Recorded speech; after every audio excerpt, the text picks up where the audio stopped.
Here we are with another Saturday Night Live Zoom. We're running a little late today on Saturday, April 4th, 2020, with the new password implementation by Zoom. Keep things more secure, I guess. We'll see what happens. Anyway, did you put it on Facebook?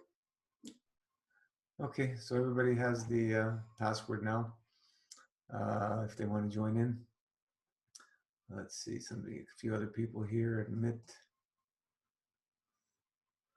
I got to keep my eye on this thing now. That's no good. Hello, everyone. Where are we? Ross, Steve, Sarah, some blank, Simon, another blank, Mark, Hans, Kurt, Kelly. I think maybe it takes a while for them to click in. Interesting. Mute.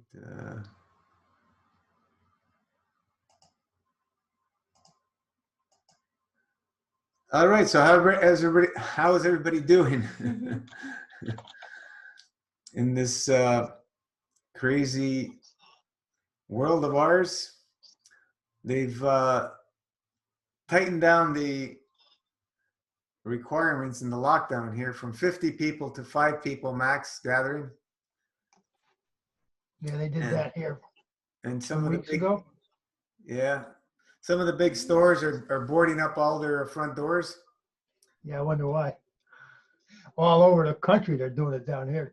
Well, the big cities, the luxury stores are doing it. Yeah. Like guards? They're putting wood, closing the entrance. I guess they don't want to get broken in or something. They're preparing for the civil unrest that's probably right around the corner. Yeah. There are some. We're not going to stay locked down. Planet's not going to stay locked down for long. Yeah. There's no way, right? Well, no. You got many people that cannot afford to stay without working. Oh God, you see what they're doing in India? No. They're beating the crap out of people. Wow. They said that especially the immigrant workers that cater to the elite, they have to work every day to eat, period. They buy food every day, and they've locked them down. Wow. And if they catch them, they beat the shit out of them. Crazy, crazy times. Let's focus on the PLAF. We need more now than ever because there's big wake up call. We got to focus on all the positive things happening. The earth's getting its rest. It's fast. The air's cleaning up. The waterways are cleaning up, and so on and so forth. And this is all good stuff. Everybody that's not working now is at home. It's a rest. Yeah, it's maybe a bit stressful if you can't get your food and stuff, but the lifestyle, less is more. We've been sharing this for 4.5+ years, and for those that are prepared, you'd be able to go a long time on very little to nothing at all once you live this type of lifestyle. It's a training for these kind of times. We knew something was coming, but who would have ever thought it would have been a freaking the speed of it's incredible. Yeah, it's something that's strange is really going on. Whatever the agenda is, we don't know exactly, but it ain't about a freaking virus. No freaking way. To shut down the whole planet because of this virus. There's all the other pandemics which happen pretty much every few years. They don't shut down the planet, and they were much worse than this. So we will see what comes out on the other end. In the meantime, we need to really, really focus on the PLAF. Like tonight at 10:45, we'll take a break here, and then we'll go back on for this worldwide meditation if we still have internet available. Mhm. And we'll click back on here on Zoom for those who want to join here and join in on this meditation. I don't know if anybody's actually leading it. Is there a link to somebody else? Does anybody know? At Link? 10:45 Toronto time, New York time, whatever time zones you guys are in, you're gonna have to check the listing. We have the link. Yeah, we put the link on the Zoom and Facebook, I believe. Yeah. Zahir also posted one with the link, but it's got a video guided meditation. You can download that, and a written meditation guide as well, I believe. So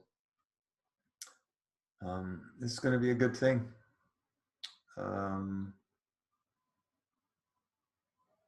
When David Wilcox had that meditation thing, they checked the Earth's fields, and there was a huge increase when they did that meditation with it was about 30,000 people live. So meditation does have an effect. It's all about the fields, and it always was about the fields. We've just been led astray to focus on matter and get lost in this heavy, dense state and plug ourselves up, constipate ourselves to oblivion, and wonder why we don't feel good. You know, it's all about constipation nation. Clear out those pipes and watch what happens. It's that simple.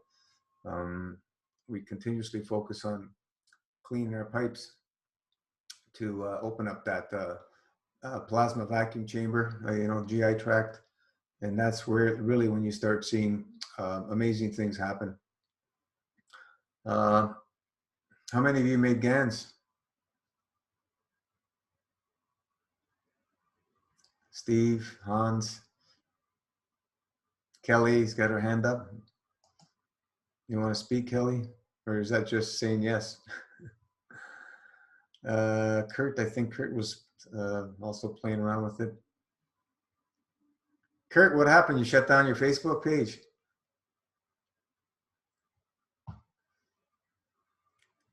Yep.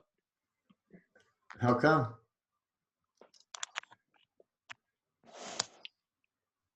Because it's less productive than more productive. So I'm taking a break. Yeah. I don't use it for healthy, some. MasterFast is like the only thing that is wide, and like every few months I would kind of go off. Right.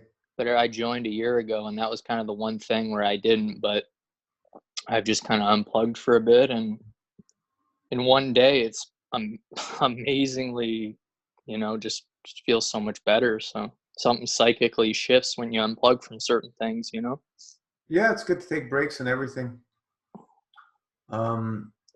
It's very good. There's a lot of people who joined Facebook just to be in this group.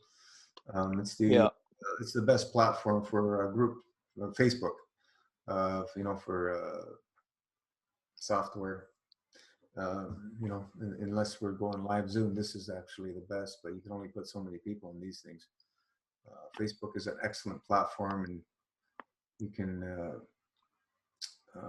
keep a log of all your history in there and so on and so forth. It's really nice. I haven't really seen anything like it. There's other ones that are coming up now that are similar, and so on and so forth. But the amount everyone has a different experience, though. That's just where I'm at with it. So yeah.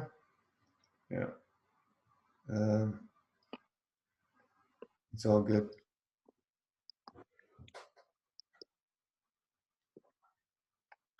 So yeah, I'm like with the Ganz, I don't know, and remember to make your hookah. Now I've used it now for like 4 days around, all right, and I put actually a bit of Ganz in there, because you're not inhaling it because you're only really getting the air out of it. But that was, I mean, for me personally, it was profound, the difference that made, the energy that you could feel coming into your system. So I'd highly recommend making one of those and see what it does to you. Yeah, that's a breathing device. That's correct. Yeah, I mean, what it is basically just, and you can see that, I think, Diana, she put a link on it now from the Cash website. And so it's very simple. It's, I use the grape juice bottle, make 2 holes on the side, just insert the straws. So they stay at that point down, and they have to be obviously covered by the water. And then you put the Ganz water in, all right? It's like a water pipe, like a hookup. Yeah, you can use a water pipe. See, and then you just inhale. Man, oh man, you do that. You do that, and you honestly, you will not. I mean, for me, I have, like, for instance, that you can do dry days without any problems. I mean, that's just absolutely fabulous for me. I don't know. That's why I like to share it. And I think Diana had a bit of, got on a higher reel too, because it's the energy. And when you actually do this, and I'm just trying to get a mouthpiece, a nose piece that you can actually I can then just drill a hole through, have a hose, and just have an nose piece. So you're just getting it through the nose instead of just through the mouth. So it goes up in your, it just goes a different way. But honestly, do it.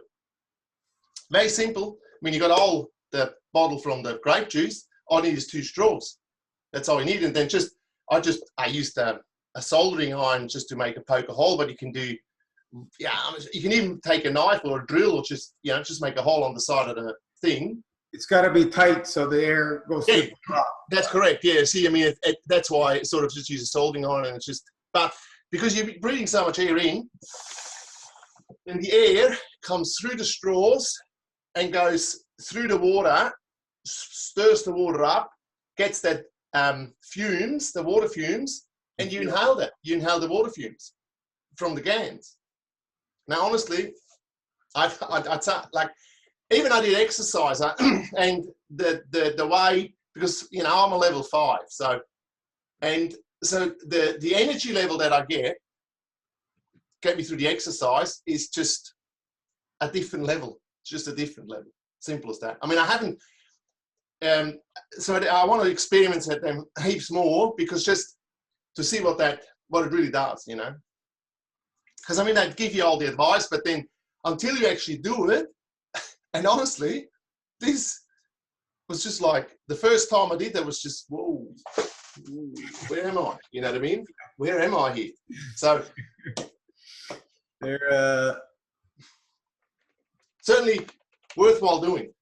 Yeah. This, I see this next week now. I want to do this for 5 days and really see how I go through. And in particular, I want to extend the dries and see just how, as I say, it's good to experiment. But that is pure energy. And when you look further, that there is, from the Cash Foundation, because that's obviously a zinc Ganz that we got here. But when he's got a thing last week where you make 2 cups, the cup for man, for the soul, for your physical soul, and for the for your spiritual soul, and you do different Ganz, and then see, and he reckons you can live on that. Anyway, the breathing device. So I've shared these like many years ago about them. When, anybody with any challenges, that's the number one thing. When Kesh was working with people, he would put them on the breathing devices, and for good reason. There's, as you mentioned, we want to get the fields going through the nose is the best, so the fields are going through the brain area. But that's a very quick method that you can make, and you can get it done quickly until you can find a way to make something to do it through the nose. There's many, many different ways you can do it. You can do it with a long hose and get the oxygen type things that they use in the hospital that go in your nose. You get a long hose and you put all that long hose through Ganz water, and then you put a small little pump, and you blow air through it, and you're breathing in the fields that way. But you have to nano coat the hose. That's one way you can do it. I've seen other people make it with masks, and they make like an elephant thing, and then they wrap the hose around and fill that with Ganz water. That's another way, but like I said, the best is getting the fields through the nose. There's two reasons people will not do it once they try it out. One is they don't want to heal, the soul's not ready, and they will just put it aside and stop doing the breath work through the Ganz. And the other one is that the body has had enough of the fields, and it's starting to do the repairs on its own, so it doesn't need the fields anymore. It's converted to doing it on its own, because that's really what the Ganz does. It teaches the physicality how to work with the fields again. So those are the two reasons. So you will know by the outcome which one it is. If the person is getting worse or is the same or the worse, you know that the soul is just not ready. Just like we've seen in Masterfast, people just coming through, doing as an event, bang, going back to their old lifestyle. They just face the mirror truth, no freaking way. I'm going back to destroying myself. And that's most of us out there that choose that way. You know, yeah, I'll do anything to heal. It doesn't work that way. I've been doing this 3 decades, and I can tell you it's 1 in 1,000 or 1 in 10,000 that will actually do something and make a change in their life for good, to commit to what I like to say is to trust in your soul, because we've all been down all the other paths of diets and addition and so on and so forth, and you only get so far, adding things into your diet. Did you see that thing from the dietitians of Canada? That diets absolutely no, will not help you for COVID-19. I agree with that statement, that part, because it's about subtraction. It's not about addition. But they mean it in a different way. But it's funny when these guys are just the diets. You will see a difference. More obstructive, more challenge you're going to have. Least obstructive, you'll be able to de-obstruct up to the level of the diet, and that's really what it is.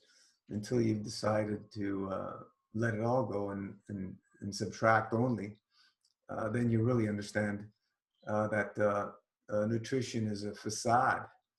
It's just like everything else we've been taught. They have validity for those who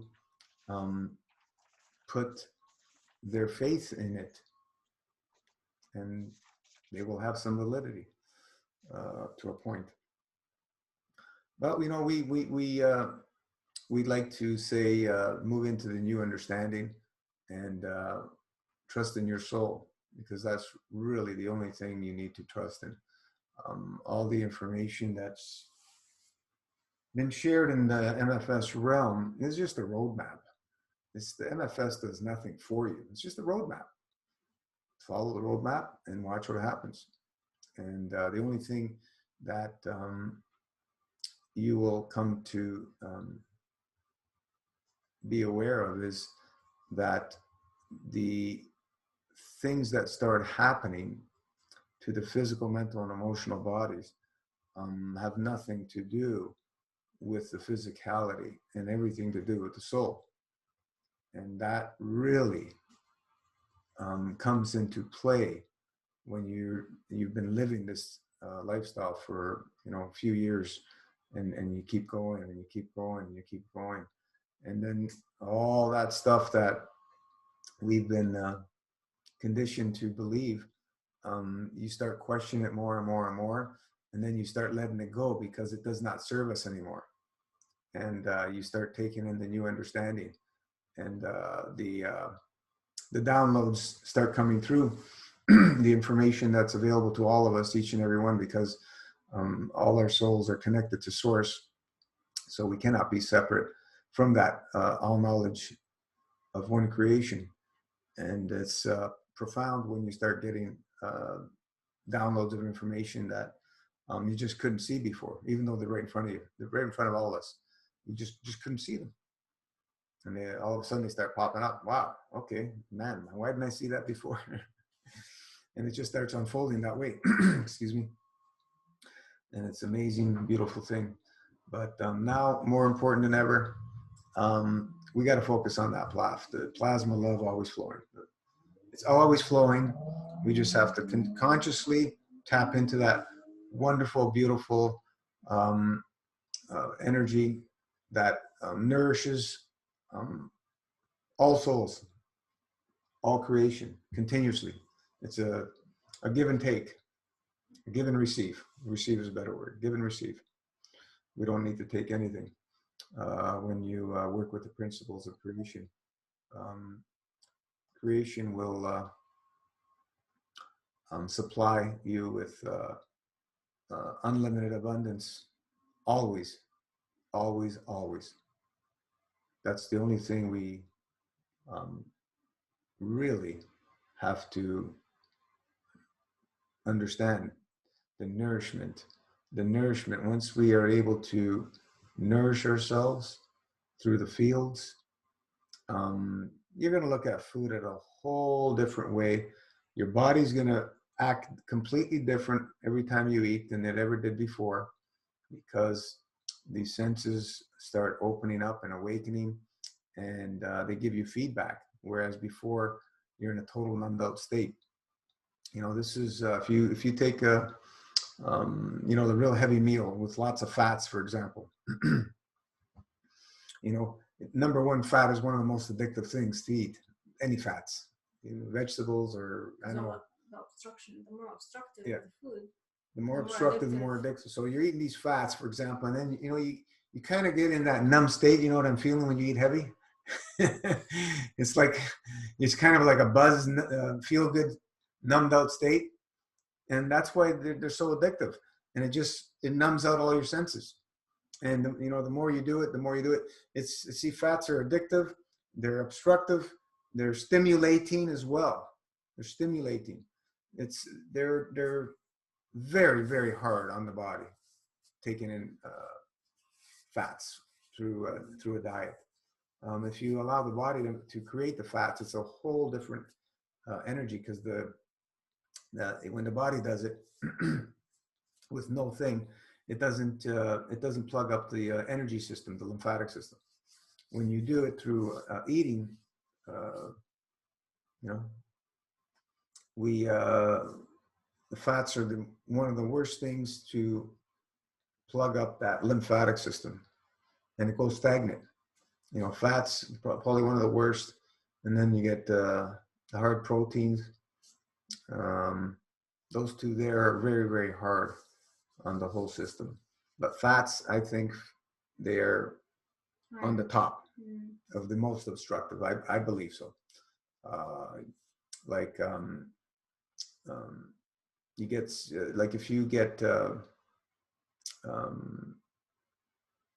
nuts and seeds, especially some of the nuts, they have very high fat and high protein, some of them, right?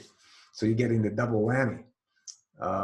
Milk has both as well, depending on what milk source, has the high fat, has the high protein.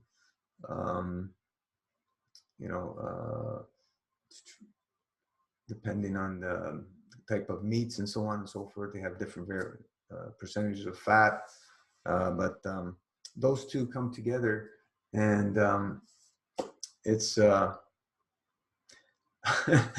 very very changing. There aren't many natural fatty foods.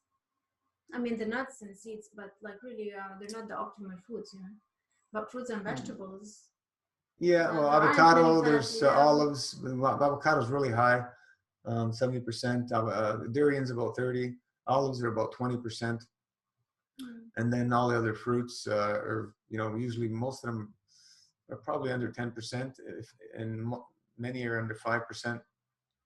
Like If you remove the seeds on most of them, you won't have any fat. Like I think figs.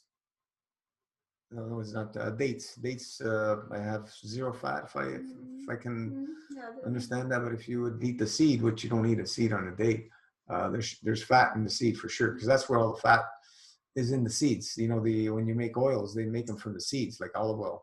They crush the seeds. That's where the oil is. but the avocado Or- is like even the avocado with like not only the seed, it's the fruit. Yeah, that fruit itself. That's one of the few Fatty ones. avocados. Like olives, I don't know what the fat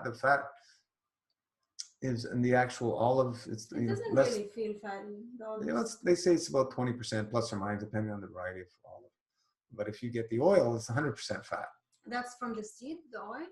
Yeah, Mm. like flaxseed oil comes from the seed, or castor oil, or sunflower seed oil. It's all Yeah. oils are from fat, from seeds, And the olive from the oil soul, is from the seed, right? from the soul. So karmically, you're really getting hit really hard when you're taking in all these oils and stuff. Like I would rather eat quinoa over Yeah, it's still seed. over avocado. Yeah, but it's not fatty.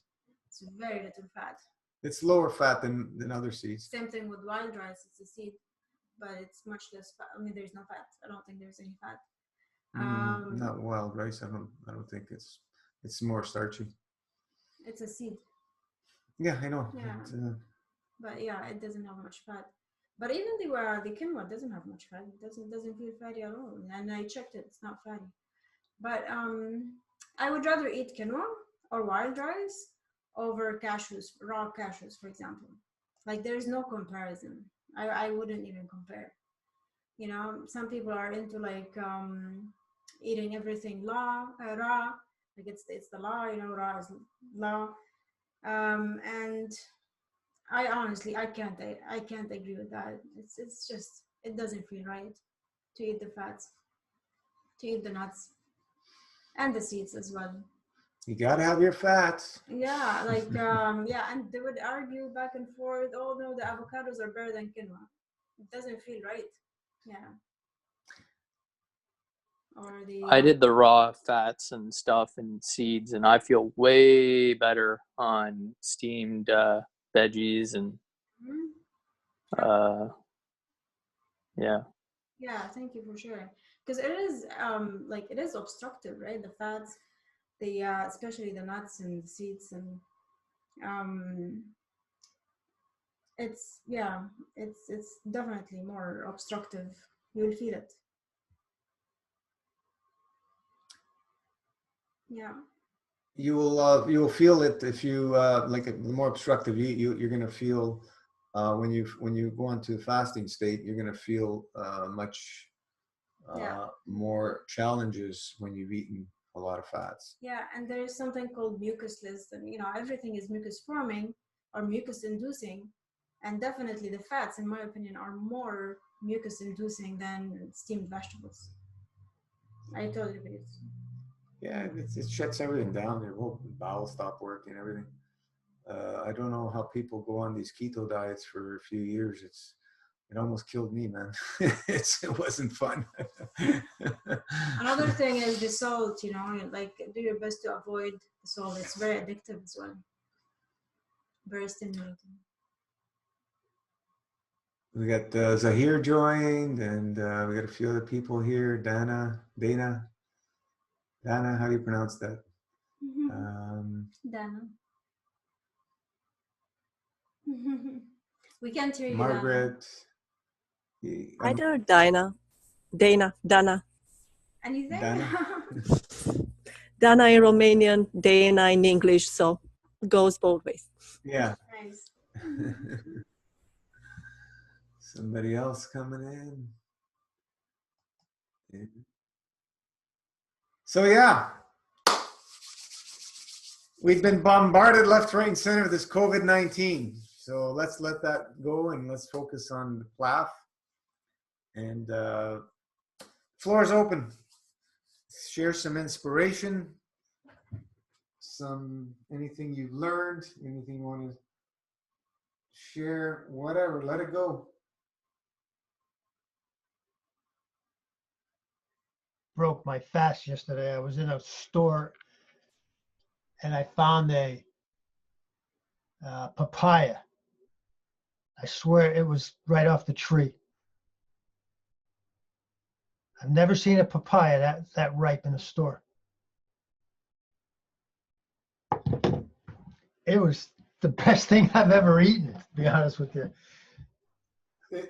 I don't know, and usually they're green and hard up here, and you gotta wait 5 or 6 days for them to even start turning, and then they rot. This thing was speckled yellow and green. It was freaking. That's worth breaking the fast over. The inside was deep orange. I mean, my God, I just finished the other half today. Oh my God, it was so good. Yeah, it's hard to find a ripe papaya. Like I check all the time. Never seen one. Yeah. I love papayas, but I haven't had it in a long I time. don't buy them unless they're ripe. It's just a No, waste. They rot. They're a waste. They're crap. They rot. It was beautiful. Amazing. Where is it from? I didn't even know it. I didn't even look. I don't know where it was from. Yeah.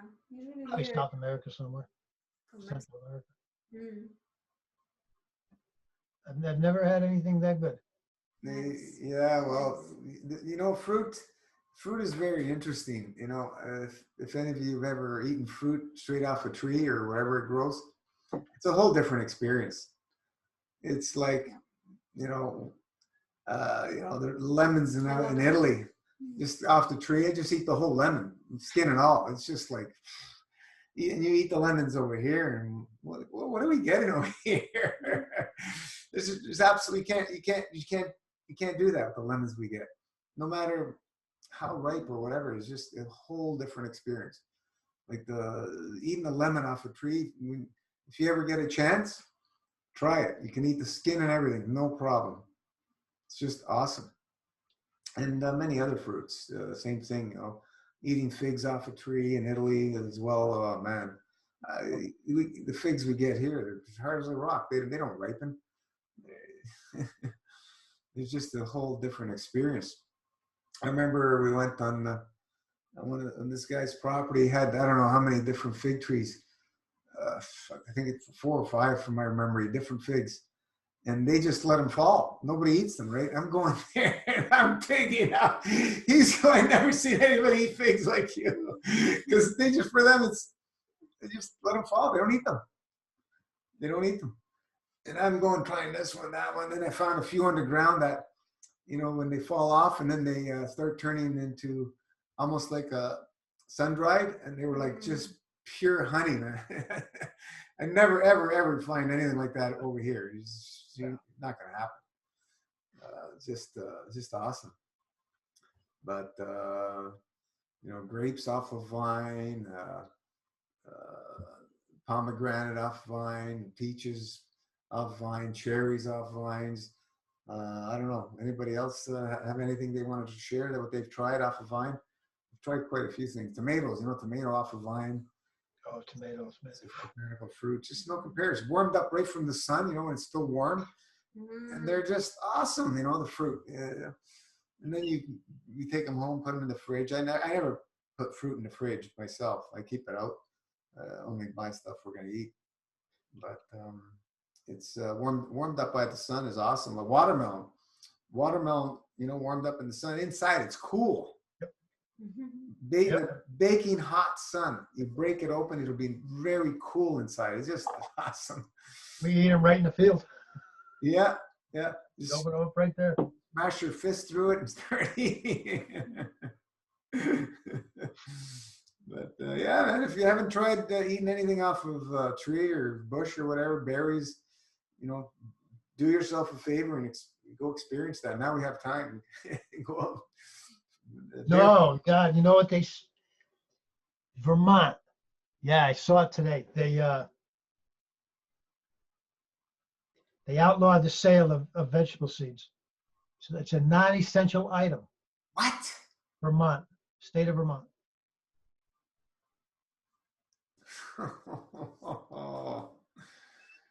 They don't want people to grow food. There's a lot of that going on. Oh yeah. Wow. So they're going to decide what's essential. Okay, wonderful. Even in your home, Start making GANs. even growing like in your own property, they don't want you to. We'll see. I'm planting tomorrow. We'll see.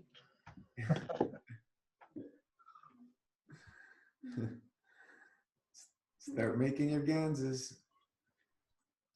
They're so simple. And if need be, that'll feed you. So don't get caught up in all this crap. Just be prepared. Be prepared.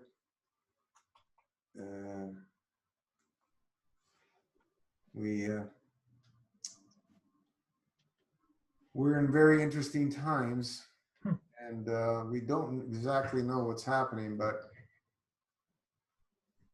let's focus on moving this planet into the realm of light, because that's what's been missing for so long. We've been treating this earth and its inhabitants like crap. Time to change. Time to change. So this rest for everybody at home to go withinwards and reflect is good. It's going to make people rethink a lot of things. Of do we really need all this crap, all these material things? It's going to change the whole society around the globe, the way it's been running, I feel.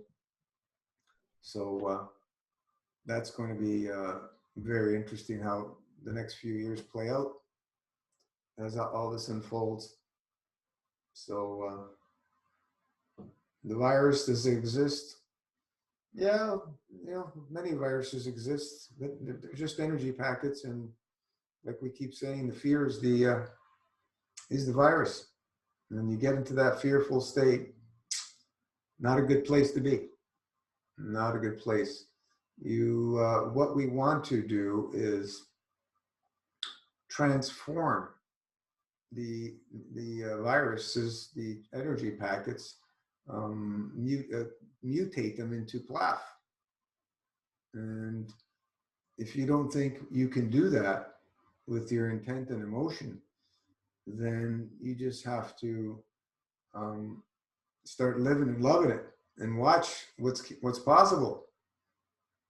That's all you got to do, is go through the experiences, because everything's possible when you commit. You don't do anything, nothing's going to happen. So this is the first step, is make your decision, put the intent and the emotion.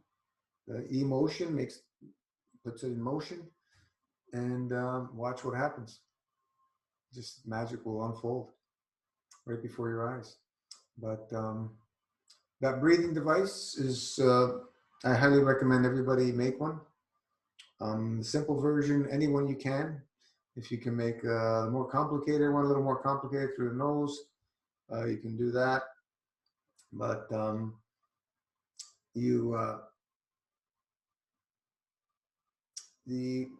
I think it was, he would put people on 15, 20 minutes a day, breathing through the fields. And like I said, some people would just stop after a few days, not ready to change. And then you have the ones who continue up to a point, and then they're just doing it less and less, and they lose interest in it because the body has been able to do it on its own. It doesn't need the external fields anymore. It's changed something within the body structure to remember how to do that. That's all. And it's like we all know, like our program, our intelligence, whatever you want to call it, it has all the information how to do all these things, how to live on fields. It's just we've constipated ourselves so much through, programming and diets and et cetera, that we oblivious to it, even though it's right there. We don't know we can't explain anything. We don't know anything about it because we're oblivious to it. We're just so plugged up that information is just not available in that state until you start opening up. The awareness starts opening up, and then everything starts making sense. Bang, away you go. Come on, guys. The floor is open.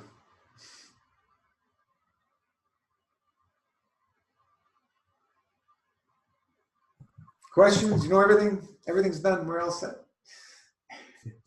I'm on day 20, full MFS, last upper 12. Awesome. So, having some dental issues, access the files on the page.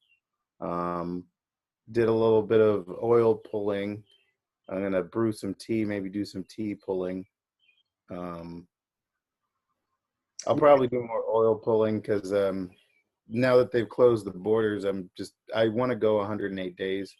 So I'm gonna save my tea and do some more oil pulling because just to the oil pulling helps some of the inflammation go down around the gums. The toxicity is coming out through the gums. I got some dark spots showing up. But I was worried about that. And then of course, Brother Steve started talking about what people were going through in India. And it's like, I can do some oil pulling. I'll be okay.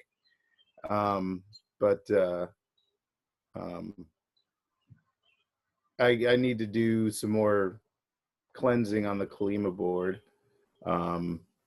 I'm dry fasting right now. I was searching the page for advice on what to do about dental issues. And So you've been here a while, right, Simon? I procrastinated before starting. And then of course I go ahead and start my full master fast and they close the borders and I don't know if I'm going to get, this might be my only MFS ever. But, so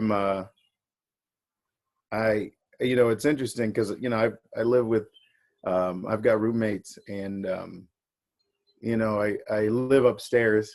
I got to get outside because I'm so far from the outside. I mean, I got a window open right now, but I go outside and I, see them just, food everywhere, just junk food. And every once in a while they cook or whatever. And, cravings haven't been that bad. They really haven't. I mean, I've done a 40-day fast before. And I've done juice fasting. When I was juice fasting, the cravings were worse. The cravings now aren't that bad. The cravings now are, it's so random. Like I had a dream and, everybody had ramen noodles except for me and I got upset. It's just random stuff. Or, I wake up in the morning, I want tacos. And it's like, what's the point, so it's just, I'm grateful for where I am now. I mean, everything happens for a reason. Perhaps it was just time for me to start my master fast because the job I had before, I was an exterminator. And so, so I was exposed to industrial grade chemicals day in and day out, aerosols, liquids, just all kinds of stuff. And so I got a different job and they have us working from home, which I'm very, very grateful for. That means I still have a job. And so I'm in isolation. So, why not start my MFS? So I've been, I've been journaling. I got back into meditation today. Ooh, that was amazing. I did 2 hours of meditation, and I think I need to do that on a regular basis. Before I started my master fast, I started doing I got accustomed to working with the Kalima board just to get accustomed to it. And that was, pretty good. Just, procrastinating and waiting to start my master fast. And I wish I started sooner. Um, but I'm halfway to 40 days, and then I'll be halfway to 80 days, and then, I'll be at 108, and then I'll see where we go from there, and we'll see where the world is by that time. But I just really grateful for, the folks who have been consistent, the folks who have been experiencing, a new way of being by, I've been enjoying the feeling of being empty and the freedom, the mental freedom from trying to work, from worrying about what I'm going to, maybe I should eat this or eat that, or, but of course, I was on the SAD diet before now, and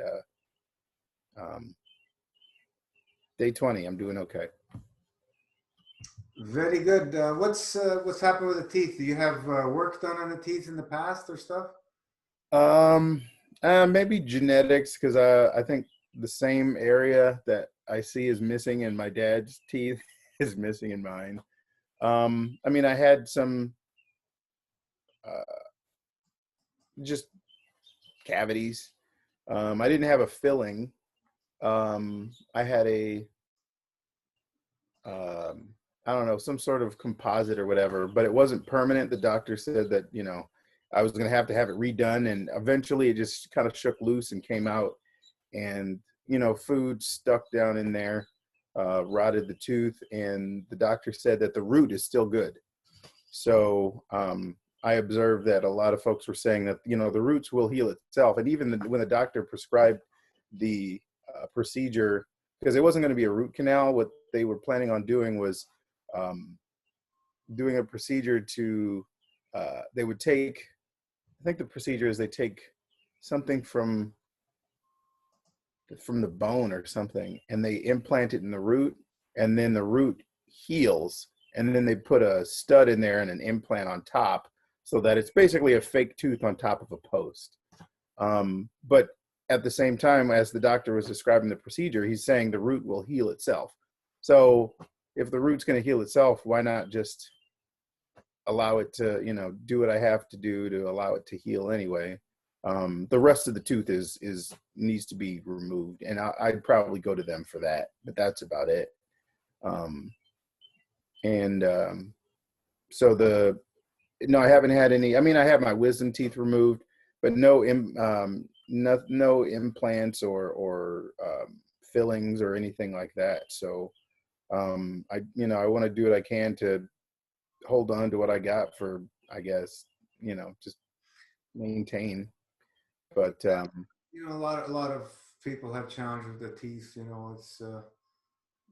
just shows how weak genetically we are. yeah. Crooked teeth and all that kind of stuff. This is all very weak genetics. So when I started, all my teeth, they were loose. Mm. And they started tightening up after, I think, a year and a half, 2 years. They got stronger and stronger and stronger. But it takes time. You're biting down your teeth and you feel them all move. It's not fun. So we got to understand that there's a lot happening, and the body's going to remove obstructions the easiest way out that it can. And sometimes it'll be through the gums, right? And we've seen that, a lot of people, just through the skin. That's why we are so adamant about washing the colon. We want to have things going out that way as much as possible in urine. And that's why we have our dry fasting cycle. So we squeeze, wash, squeeze, wash, squeeze, wash over and over and over. You got a little squeeze daily, bigger squeeze weekly, bigger squeeze monthly, bigger squeeze season change. And you keep repeating. And you can see, how it spirals out and spirals back in. It's it's very basic to to understand what's happening. It's not you don't need any degrees to understand that. It's just the way you wash out a sponge. You got to do it many, many, many times to get the gunk out of it. It's not going to happen one or two washes with an event. But you're talking about going 108 days, Simon. Yes. What have you been doing before this, and what are you going to do after 108 days? Before my master fast? Oh, it's just, the standard American diet. And my last job, I drove a work truck, so I was on the road all the time. And just, I would love that Wendy's Baconator. Oh my God, just the grease and the, I would have cravings for it. I would be finished with a whole day's work, be completely exhausted, get all the way home, and then go back out and get a burger. It was just one thing after another. It was just, and I had that, it would have been 7 years in March that I had that job. And so I know the Master Fast is it's teaching me patience, because it's, like you said, it's not an event. It's a lifestyle. And, as I've been reevaluating my relationship with food, of course, all the memories of food and your relation to it come up. And I was the second youngest of 6 kids. And, I kept to myself. I had 3 sisters, and that just kind of dominated the house. And so we would all get called for dinner. And when, for me, that was kind of how I experienced love, as being called for dinner, yeah. And of course, I was the growing boy, so I got all the leftovers. I would just eat. And, mom would always joke, "You're going to eat us out of the house and home. You eat so much food." And, I always wanted to be able to, well, it's like, well, then when I grow up, I'll be able to feed myself and take care of myself. And so that became my, my childhood brain interpreted feeding myself as a form of self-love, Mm-hmm. And that's kind of how I interpreted being independent, is if I have the ability to provide for myself and feed myself. That was, I've definitely reevaluated what self-love means. And obviously my master fast is a better manifestation of self-love. And so, just knowing how horrible I felt eating so much just obstructive food, and I know that I have to pay for it. All those years of obstructive foods, I have a price to pay, but it is what it is. Yeah, well, we don't recommend people doing long MFS, especially off of standard American diet, because we've seen so many. We handed them a 108-day key, and they're gone. They're long gone back to their old lifestyles or worse. I can't afford to, because another thing is food was also a source of, just numbing myself, and I don't want to do that anymore. Yeah, what we're trying to say is that somebody coming from whatever and completely changing over, the transformation, the metamorphosis is massive in 108 days. Okay. When you come out of that and you go back to food, you are going to be in a state where you've never experienced before. The animal is going to come out of you. Yeah, it's rough. So what we're saying is,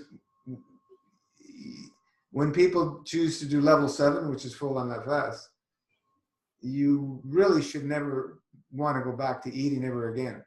Never, not never ever again, but basically you're moving into a liquidarian lifestyle, because going back to food is not going to be pleasant. Let's put it that way.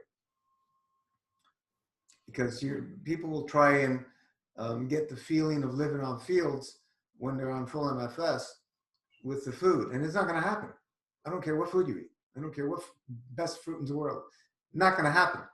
It's night and day. So you have to come to the terms that, okay, 108 days is awesome. It's amazing. But, I would rather see people doing level 2, 3, 4 for 6 months to a year, and then decide to do a level 7 at that time. Yeah. Because you have an understanding that, okay, that's the way I'm living, so I have to go back to at least that, and never ever go back to, eating more than 5 days a week. 5 days a week after full MFS, 7 days, level 7 is too much food. You cannot ask anybody who's done full MFS. Level 7 is not going to teach you how to eat properly. That's just it. Like level 7 is I would say, if you're going liquidarian, do level 7. I have done a couple of I've done a few long fasts, and I can tell you it never taught me how to eat. So when I broke it was really hard. Anybody can fast and master fast. Master fast is pretty, it's easy, but we don't, we know how to fast, but we don't really know how to eat. Many people don't know how to eat properly. So I would say balance both fasting and eating. I mean, it's great that you have done, I think, is it 20 days or something? Yeah. It's great that you have done that long, and I'm sure you feel amazing, right? But I would, think of going into one of the levels and start introducing food slowly.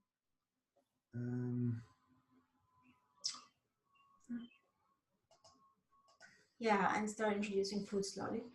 I mean, if you really want to go deep, I would do level 5 as a lifestyle. How do you see yourself living?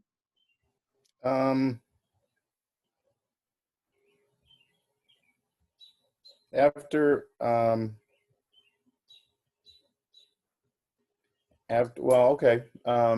To be smart about it and take your advice, I'll look into the other levels. I've done 40 days before. I'll do 40 days, and look for one of the lower levels, and something like a hybrid or something. I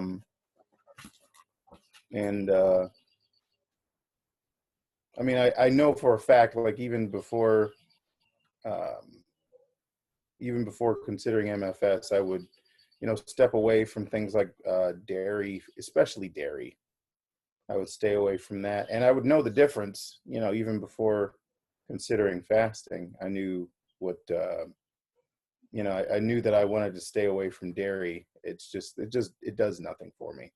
I mean, I grew up with, the soul food, the macaroni and cheese. Oh my God. The women in my family make the best macaroni and cheese. But it's just, the feeling after, and I'm 38. I can't eat as much macaroni and cheese as I used to. So, it's just, it does nothing. It tastes great, but eating was out of boredom, it's not, it was again, it's another way of numbing, and I've missed out on so much of my life because I just, I kept to myself. I experienced, depression because my parents had me on moxicillin, and I have a sensitivity to it. They didn't know that. Threw my hormones out of whack. I was suicidal at age 7, things like that. And I've carried that my entire life. And something to kind of to get those things out of my system and change my mental state. It's, I need something. So, I mean, if 40 days and then reintroducing things, if going vegan is what it takes, and, even, just sticking with fruits and greens, then that's what it takes. But I need to make a change. I need to make a change. Yeah. So start making the change. Sorry, start making the change now. Yeah, like right now, start eating, introducing the food, and slowly, you know, and keep fasting. So, like you said, you might do hybrid, something like hybrid after a long Yeah, fast. might as well go to a hybrid if 108 days isn't recommended. Does that mean like eating every day? No, How many days are you thinking? twice a week. Yeah, eating twice a Okay. week. Journal, I'll Eating write it twice a down. week is. So you're thinking twice a week of food? Sure. Well, one meal a day, twice a week. I don't know, whatever it takes. I mean, you don't have to do twice a week because that's actually deep, right? That's deep. That's like level 5. You can maybe do 3 days, 4 days of eating, and the other days you would do a massive fast. Okay. You know, whatever works for you. You have to decide because you know where you are Mhm. today. You can see yourself better. We don't really know, where you're coming from because everybody's different. For me, after doing a couple of long master fasts, I have decided 2 days a week is really, I'm pushing it with food. It's enough food after 2 days. And Steve, yeah, you're nodding, you're agreeing. After a few long fasts, it's not fun to eat every day. So think about it. I wouldn't do a long one because I always feel on my face after a long one. It was not worth it. Yeah, you decide. Okay. I'll You want to learn how to eat properly. It's very hard to eat well. I've watched some people after 108 days, just go off the rocket, and then they're looking into nutritional stuff, and they're just completely 180 of what the understanding here is. And it's because they weren't ready for the massive transformation. It's at the soul level. The physicality is no big deal. Anybody can fast. So the key is that, am I ready to really make this change?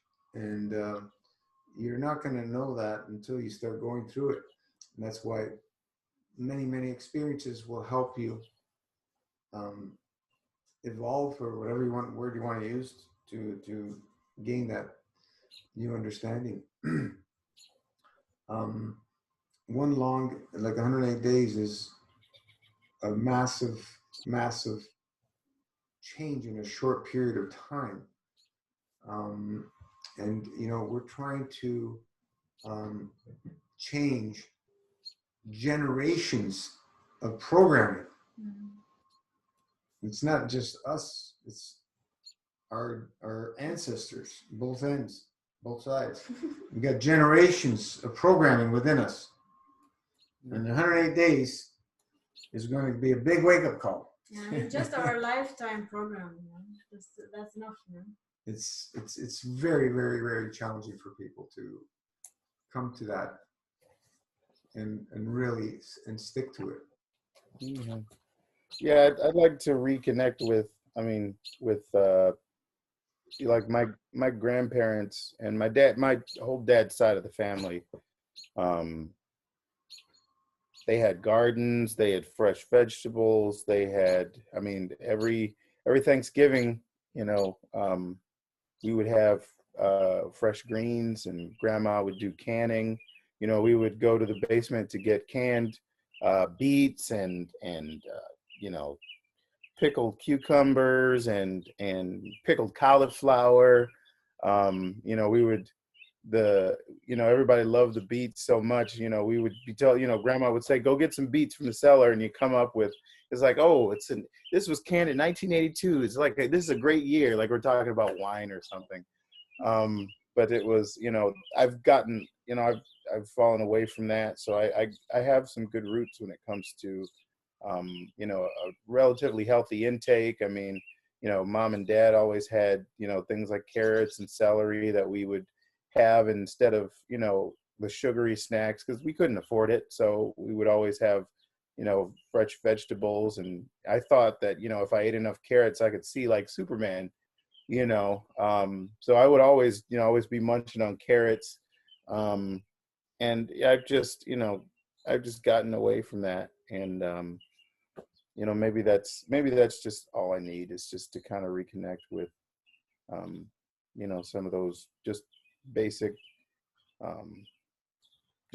foods.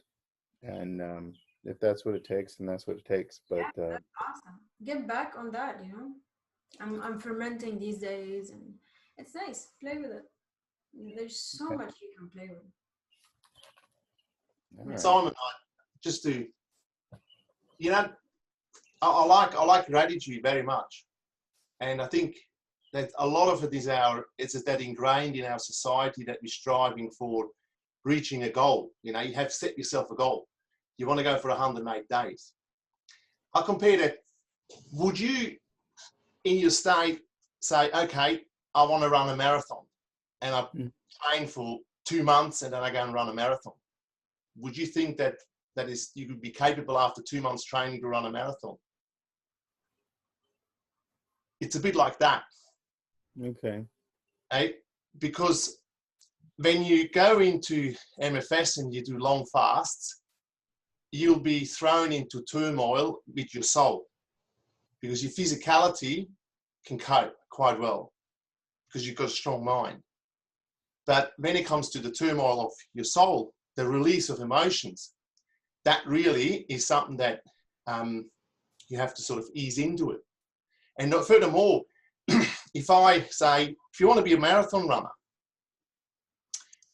the fastest marathon runners are in their 30s, late 20s, early 30s. You won't find an 18-year-old marathon runner that can run a world record. It's impossible. But they have to train. They started in their teens. Do you understand?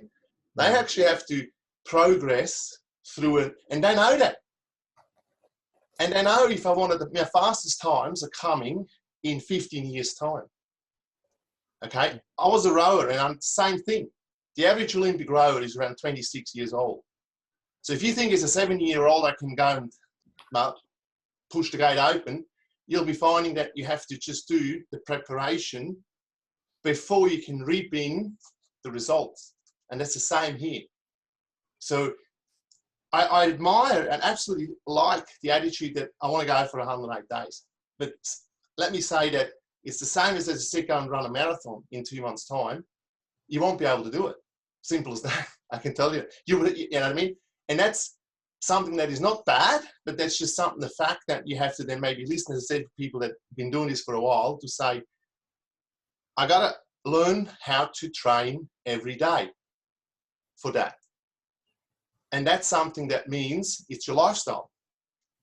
And that includes all the things you just said, connecting to nature because you're isolated, making sure that you can even work in your realms of your soul connection to nature.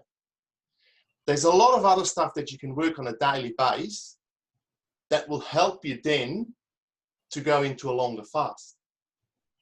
But it is very, very advisable that you just learn to live and learn to train how to fast and how to eat properly, that you can actually do it without being torn apart.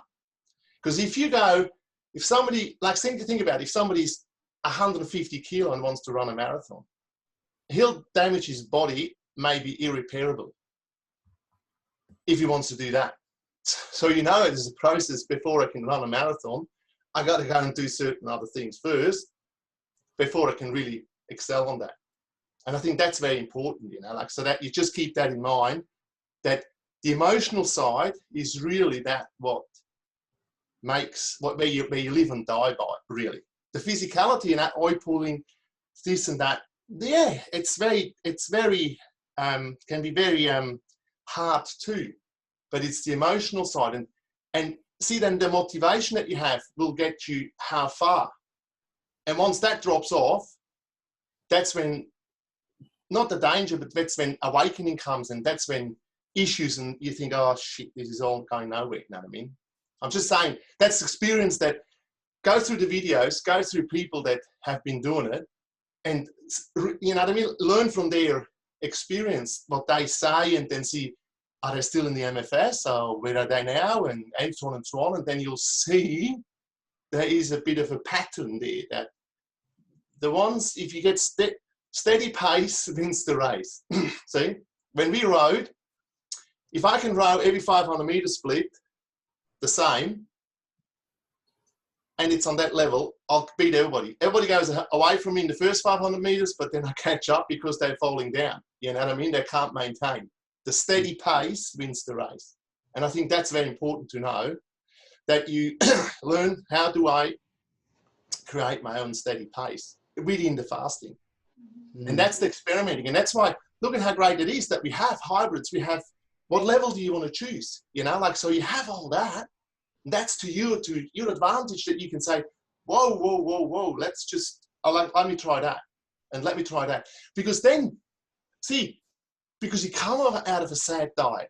Because the problem is when you eliminate the sad diet and you go into a complete different field, different realm, what happens is, then all of a sudden, when you see that I can't get there, you go completely back into your sad diet. Absolutely, you fall completely back into it. And that's exactly what we don't want in MFS, because we want that people have to see that it's a day by day. And even if you fall off on a daily basis, whatever, it doesn't matter, because make yourself aware of it, but you're not having that emotional trauma. That's where people capitulate on. Steady pace, every day, set your level. Can I do that? Can I do that? Because then you can change your diet around. Go back and connect to your ancestry, whatever they did and whatever you think you want to do, and do that on a daily basis, on a weekly basis, on a monthly basis. Work on your dries, because they're the ones that then actually bring you the complete benefit. They're the ones that you gotta see, can I maintain my dries? Can I maintain my 1s, 3, 5s, whatever, and can I stretch that? That's where your challenge lies. Once you have that under control, you can do 108 days, because then you want to do longer than 108 days, because that's then a liquidarian state. And that's, once you do 108, there's nothing wrong with doing 180 or having it as a lifestyle, because you have the tools and you have the knowledge and the understanding of what it is. But just taking the flag now and run, whoa, let's go as far as we can. And then, oh, shit. You know what I mean? That's a bit that scenario. So if you can, work yourself day by day. Steady pace wins the race. Thank you. Thank you, brother. I appreciate that. Yeah, it reminds me, when I was 4 years old, my parents took us to visit some friends, and they had a pool. And, I had on my shorts, and 4 years old, because everybody tells me this story. I ripped off my shirt and I just jumped right in the water. And I started swimming so hard. I was 4 years old. Did I know how to swim? Of course, I didn't know how to swim. I just jumped right in, and no training. And here's the ironic part.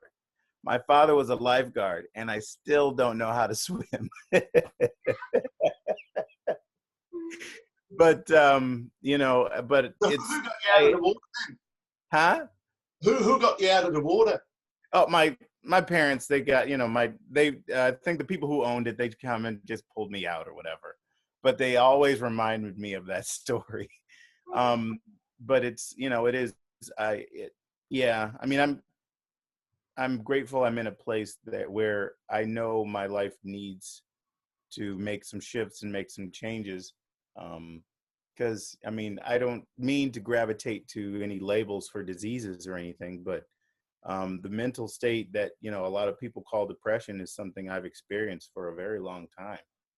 And, and everything that comes with it, 3 suicide attempts, things like that, and failed relationships because of it. And just, I want some kind of shift, but at the same time, I don't need to make a shift that happens once and then is gone.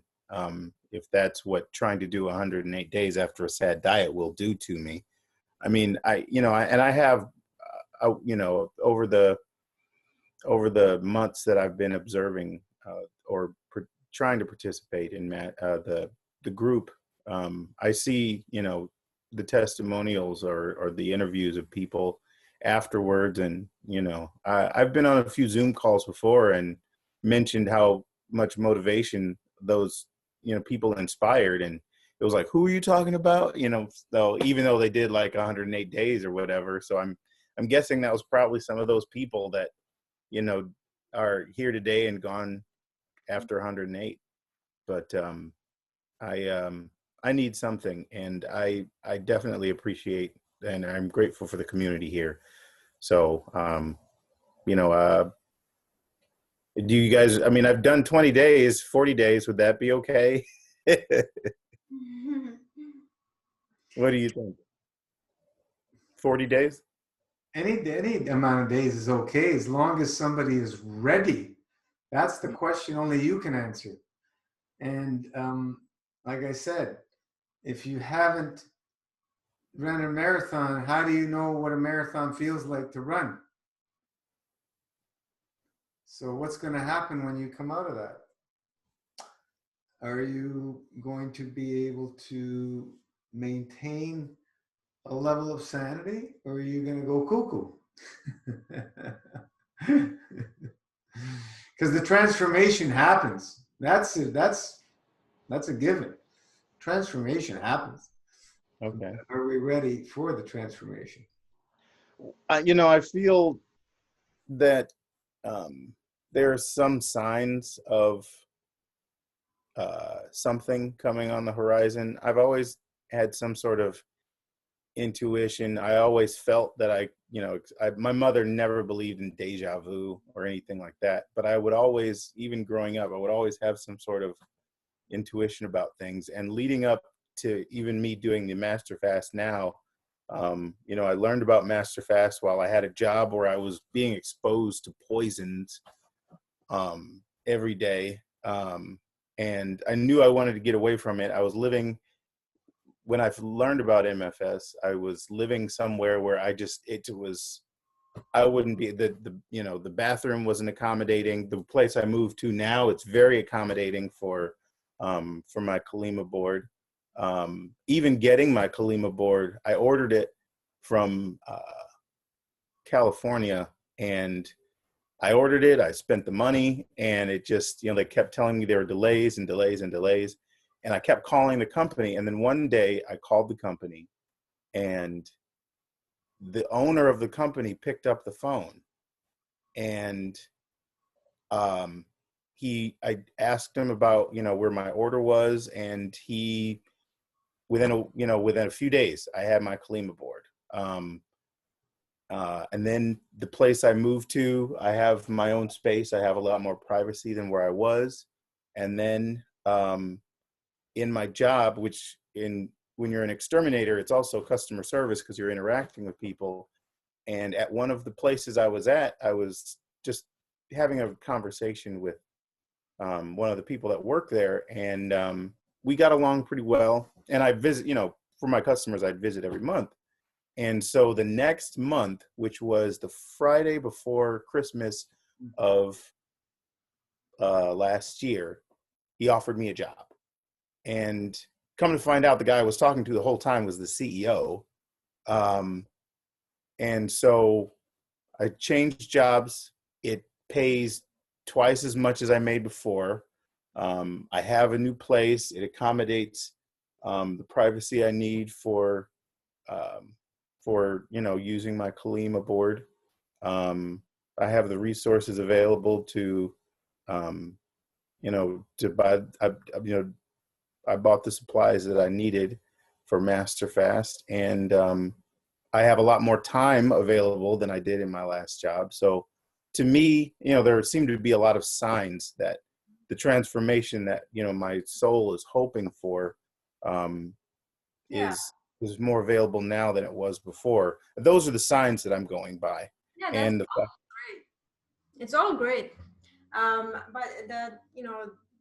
the transformation doesn't have to be 108 days, you know, like it Okay. can be the day you start with whatever level that works for you. And what we recommend is after 6 months of living it, you know, living a lifestyle of your choice, then you can do whatever, you know, if you want to do 108, you can go Okay. ahead because you already learned how to break your fast many times. Mm. And by the way, I'm on day 100 today of level 5-6. And I have to say, it does, I would say this is the longest I have ever done on level 5-6. I have done long massive fast, more than 100 days, but it's the first one that is, it's the first one that is 100 and, like I did 90 days on level 5 before, and that was also powerful. This is the second one with yeah, long one as well. Anyways, it can be challenging sometimes, and that's where you want to practice, you know. You want to keep practicing, never give up. Patience and consistency are very important. Okay. Like you said, is 40 days okay? Like right now, you said you're on day 20 something. 20. Day 20. 20. Okay, tomorrow's 21. So go for 21, and then eat one day, one meal, one day, and then jump back on and see what happens after 6, 7 days. Okay. I love Greek salad. That's one of the things I did before I started is I would do the Kalima board and then eat a Greek salad. And you know, obviously I would want to have a salad without, you know, without the feta cheese.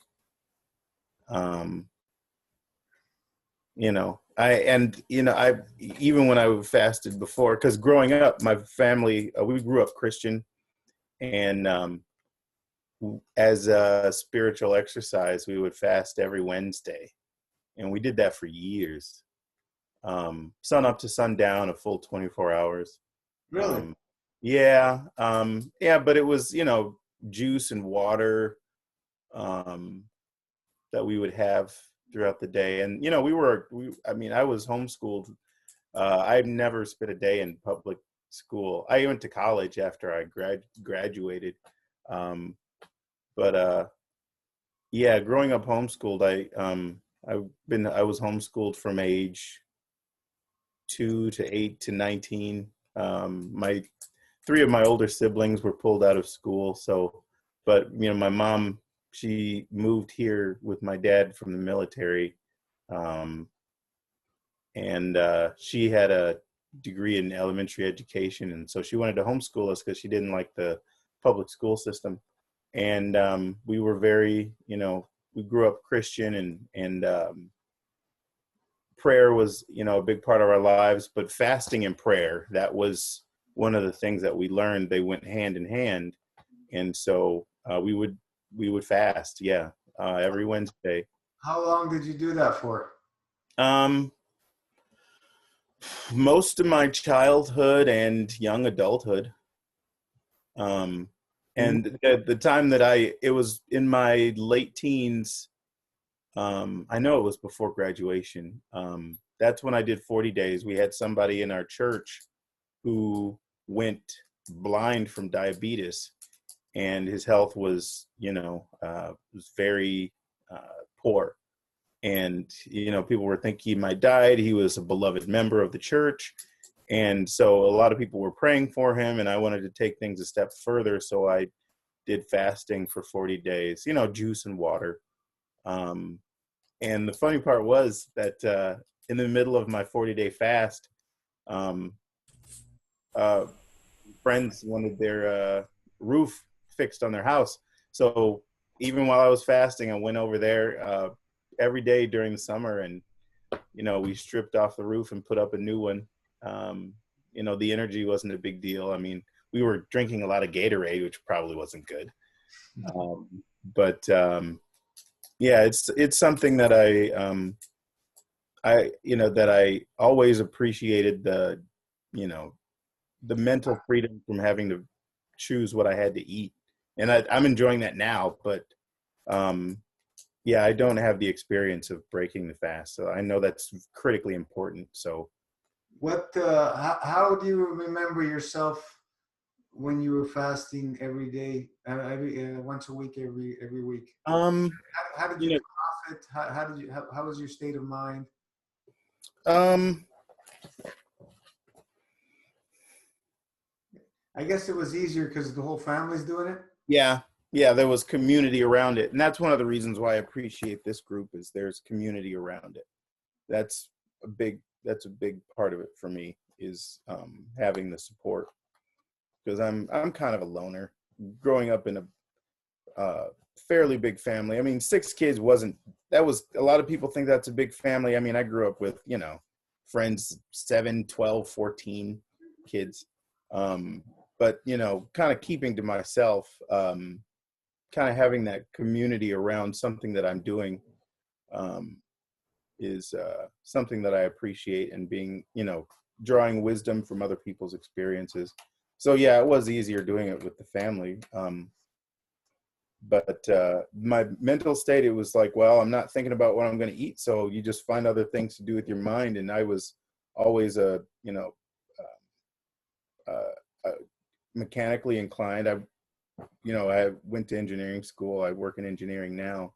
I'm grateful. I'm working back in engineering after being an exterminator, because I went to engineering school. Money dried up and I had to change careers, but now I get to go back to engineering. So, another thing, like even when I was juice fasting, I did it specifically for the mental clarity.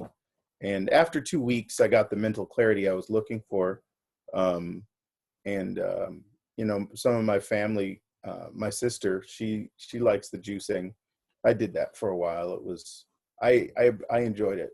I did. It's labor intensive to prepare the juice, but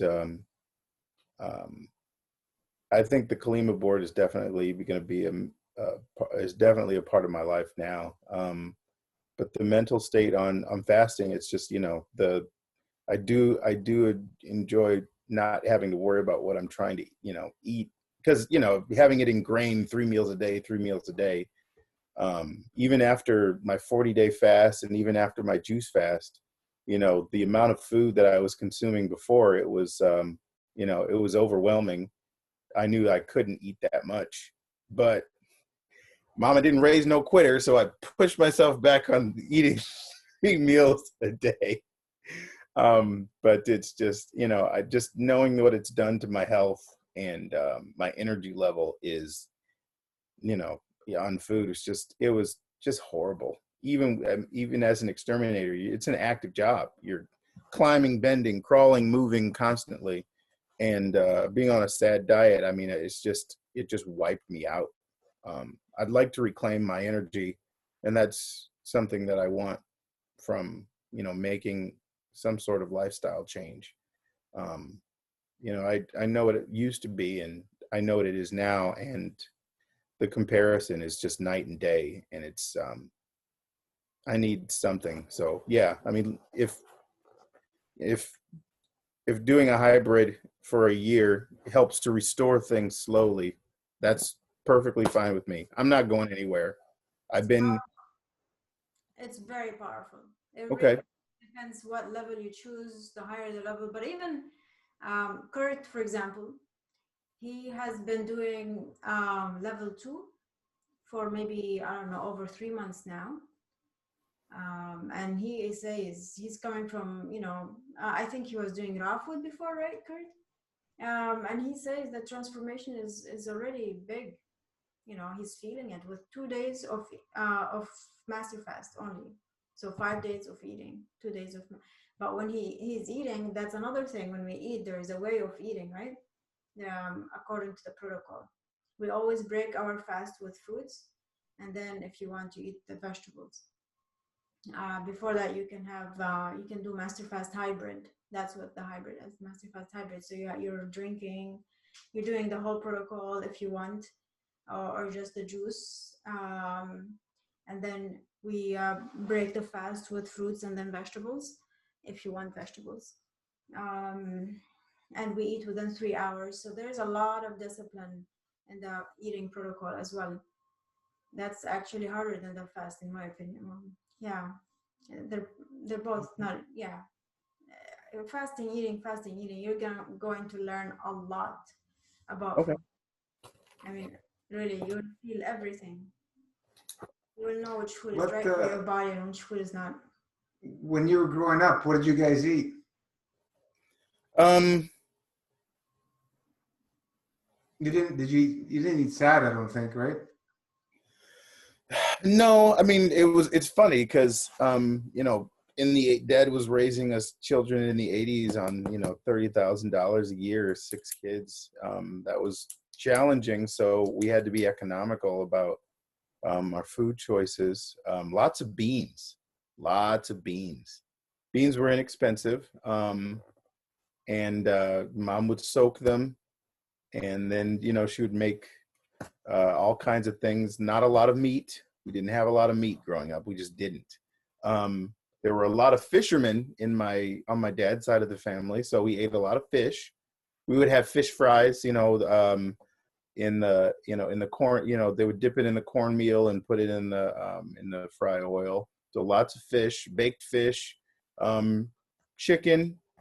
Not a whole lot. Mom would even after. Mom would even buy the like when you can go and buy a bag of like chicken thighs or chicken breasts, but what a lot of people don't know is that that's just the fillet from the chicken, and there would be remains of the bones. You could actually buy the remains, and mom would steam that or cook that, and there was minimal meat there, but it was economical, and so we would have that. So there wasn't a lot of meat intake. Lots of vegetables. I'm from Detroit, and so Detroit has the Eastern market, and so, you know, you had a lot of people who independently grew fruits and vegetables, and so that was very, very economical. I mean, we come home with, you know, with the fruits and the vegetables, and grapes were Concord grapes were a luxury in our house. You know, and the fruits would be there fairly regularly. Green grapes, red grapes, lots of carrots. I loved my carrots. I grew up, I don't know why I don't now, but I grew up eating raisins all the time. And we would have what you call ants on a log, where you get the celery and you put peanut butter on it, and then you sprinkle raisins, those ants on a log. We would have, that was a treat. To me, that was the equivalent of like an Oreo cookie for some people, you know. And every once in a while we would indulge in, you know, if they could afford it. Like one of the biggest memories was dad would make ice cream cookies. There was these Archway, they were my mom's favorite, these Archway oatmeal cookies. And dad would get the Stroh's ice cream, and he would put a knife in hot water, and he would slice you could open the carton, so you got a big block of ice cream, and he'd slice it, and then he would make ice cream sandwiches, and we would have that, like, I don't know, maybe twice a month, you know. And so that was a treat, but again, it was more so the something that we enjoyed together as a family. And that was, you know, when I got out on my own, I just, you know, it wasn't one of those luxuries like, well, now I can have it all the time. You know, I didn't want those things all the time. And I can't tell you probably a month or two, no, actually back in January is probably when the last time I had ice cream. But dairy is horrible on my system, so I'm not that motivated. But yeah, so growing up, the food, every once in a while we'd have, you know, mom would, macaroni and cheese was again something that we would do for around holidays, and mom would just go all out, 5 different cheeses, you know, obviously the pasta and all that kind of stuff. But those were, you know, that wasn't a regular thing. That was fairly occasional. But one of the main things was, you know, when I was starting to have my little growth spurts and all that energy as a little boy. I would always just eating. I would get, the leftovers because mom would, who's going to eat the leftovers? Simeon, he'll eat the leftovers, and just boom, boom, boom, just putting food away, and grandma just most of the women in my family could just cook up a storm. And so there was all kinds of food, plenty of food to eat. The big holidays came around, 2 giant plates, and I would eat it all. Yeah, so I mean, but even then it was, greens, baked fish, beets. We love our beets. 5 bean salads. Our family are at major holidays. My family's contribution was a 7-layer salad. The 3 different peppers, the red, the green, the red peppers, mushrooms, carrots, sprouts, tomatoes, lettuce, baby spinach, things like that. So, I do have a taste for my vegetables. I love my vegetables, and, coming from a family that would grow their own food, can their own food, apple jelly, apple sauce, apple butter. Our family, we would stab each other over apple butter because grandma made apple butter like nobody else. So I have a lot of those, I have a background where people appreciated, good food. Grandpa would make greens right out of the backyard. He'd just pull them out the garden, things like that. Grandpa was like an amateur herbalist. So he would make herbal remedies if, people in the family were having problems with stuff. So I do have some strong roots to connect to. And I do need to reconnect with that. So if there's more of a learning curve by incorporating the food and the fasting, then that's where the learning can really happen for me. So I'm more willing to embrace that, because the routine of the master fast, it's especially in isolation, it's been a real saving grace, because I'd go stir crazy just being at home and working. The master fast routine has been, up in the morning, start boiling water for tea or for cleanup after Kalima, making the plasma pudding. I have a special way. Oops. What happened? He lost. We lost him. Maybe he's out of battery.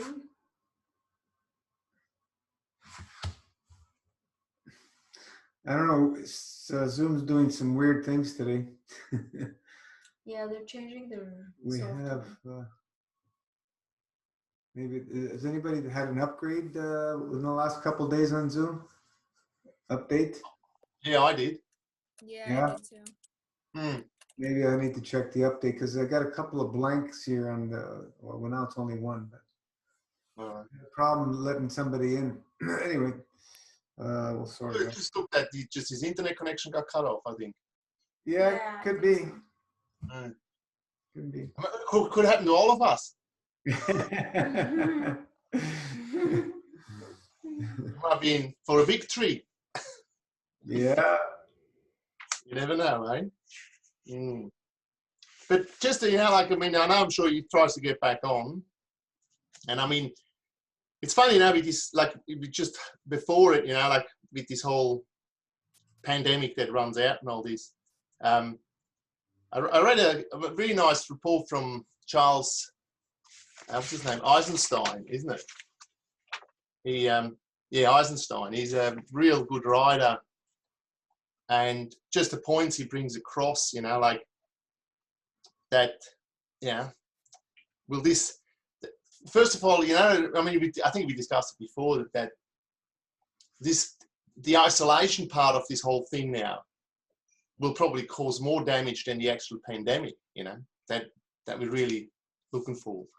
And not only that, but because it's in place now, and remember in Europe now, Denmark and another country signed up that the military now can come in, pull yourself out, and vaccinate you, your whole family, you got no say no more. I find that very disturbing. Same as disturbing as that Canadian health notice. That's so. But what do you expect? I mean, how many people looking at the health like we do? So but there's no choice there for them. You know what I mean? Like I just find it very really disturbing. And not only that, but will they roll these isolation rules back if things normalise? It's another question too, isn't it? So I find very very disturbing in that way. And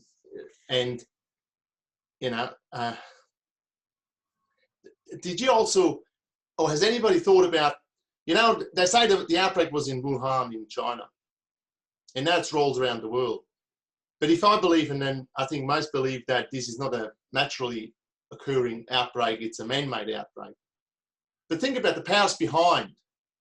Yes, you have to start it somewhere, don't you? I mean, somewhere you got to say, oh, well, let's start it here or whatever. They're sure that they're, and the money that went into preparing for all that. But do you think they're only spreading it there? Because, I mean, I'm sure they got more than one vial of whatever they made. So is it only because now it's spread, but how did it spread then really? Or did it just go out and put a bit of there? There, because you wouldn't just let it go out once, would you? You would really think, but nobody has actually. I haven't seen that being covered. That is it not now that they can go anywhere they like and spread it, because everybody believes it should spread by humans, but is it? You know what I mean? I'm just saying that's one of these things, because in centres and in all around the world, they can go wherever they can go now and just keep spreading it, I find that very disturbing too, If you followed it, where it started supposedly and followed it, all of a sudden it jumped into Iran. No way it got into Iran the way it did at the time it did. So. But you see, and even the isolation laws and all that worsens really the effect of everything, doesn't it? Because if you want herd immunity, then socializing, or socially and biologically, health comes from community, doesn't it? Life doesn't thrive in isolation. Like, when you think about it, because in isolation, things only get worse. Because you're not even going out into the sun. You're not even going out sitting on the soil, doing things that would actually increase your benefit, wouldn't it? I mean, just a point. Yeah, I mean, there's, you get all these videos about people gaining weight because they're like, that's what they're doing, like they're eating, they're doing what they normally do on their free time. And so they're, in my opinion, if you're eating more now that you're home, you're not getting much better health-wise, Think about also the things about going mad on washing hands and sanitizing and all this and all that. So all your natural occurring resistance, you're washing off all the time, over and over and over. Is that a good thing or a bad thing? I mean, does it help you? I mean, it gives you think it gives you protection, but in the long term, if you keep doing this, if you keep sanitizing yourself with alcohol, is that a good thing to do, or whatever it is? I'm just saying that also really, because it's really the social interaction, or as I said, but the interaction with nature that really, as I said, advances or helps you to be more resistant against things, and not isolating yourself. I mean, we know isolates do nothing. I mean, you know what I mean? As I said, can you fight everything with isolates? No, you shouldn't. You should comprehensively fight it. So there's a lot of points, like where you have to really question this whole thing. But as you can see then with the Canadian health advice there, it's not the best, is it? Simple as that. What is it? I missed it. By the dietitians of Canada. What is it again? They said there's no diet or food that will help you with corona, blah, blah, blah. I don't know. Will increase your immunity. Yeah, they're correct. Timian is there again, yeah? Did you get cut off? Yeah. You might just keep continue on what you were saying then. Oh, my computer died. Thank you for your patience. I forget what I was talking about, but I have strong roots about, balanced, fairly balanced eating. And just finding what works for me is going to be the path forward. I did think MFS was going to be a lot more, full MFS was going to be more challenging. It's starting to get challenging now with, things showing up in the teeth. But if learning one of the levels is where is where I can gain a lot of knowledge and understanding, then that's probably where my transformation is, long-term sustained transformation. That's probably where I'm going to find it, is just maintain the lifestyle, living and loving it at one of those levels. So, um, and if that will help stretch out my herbs longer during, lockdown time, then, because they're, I don't know what this government is doing, but they've closed, obviously they've closed the borders with Canada. So, I don't have the access that I once did before, that I wasn't grateful for and, took for granted. It's like, oh, I can order herbs whenever. Nope, can't No, do you can still ship between Canada and the U.S. that. We can get more herbs? When did they announce they closed the border to No, Canada? I don't remember that. I didn't hear anything. No, it's Was still- that recent? No, no. Oh, they didn't close trade. You can still order Trade. herbs? They only closed international, but they left Canada and U.S. open. I'm ordering herbs as soon as possible. So just to have it, I'll stockpile. I don't care. Because for a minute there, I was scared. I'm like, oh no, I can't order more herbs. This is the only MFS I'm ever gonna do. They did close the border to Yeah.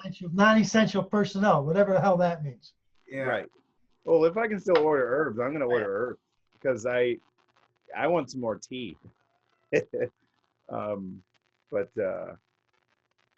okay, I was worried for nothing.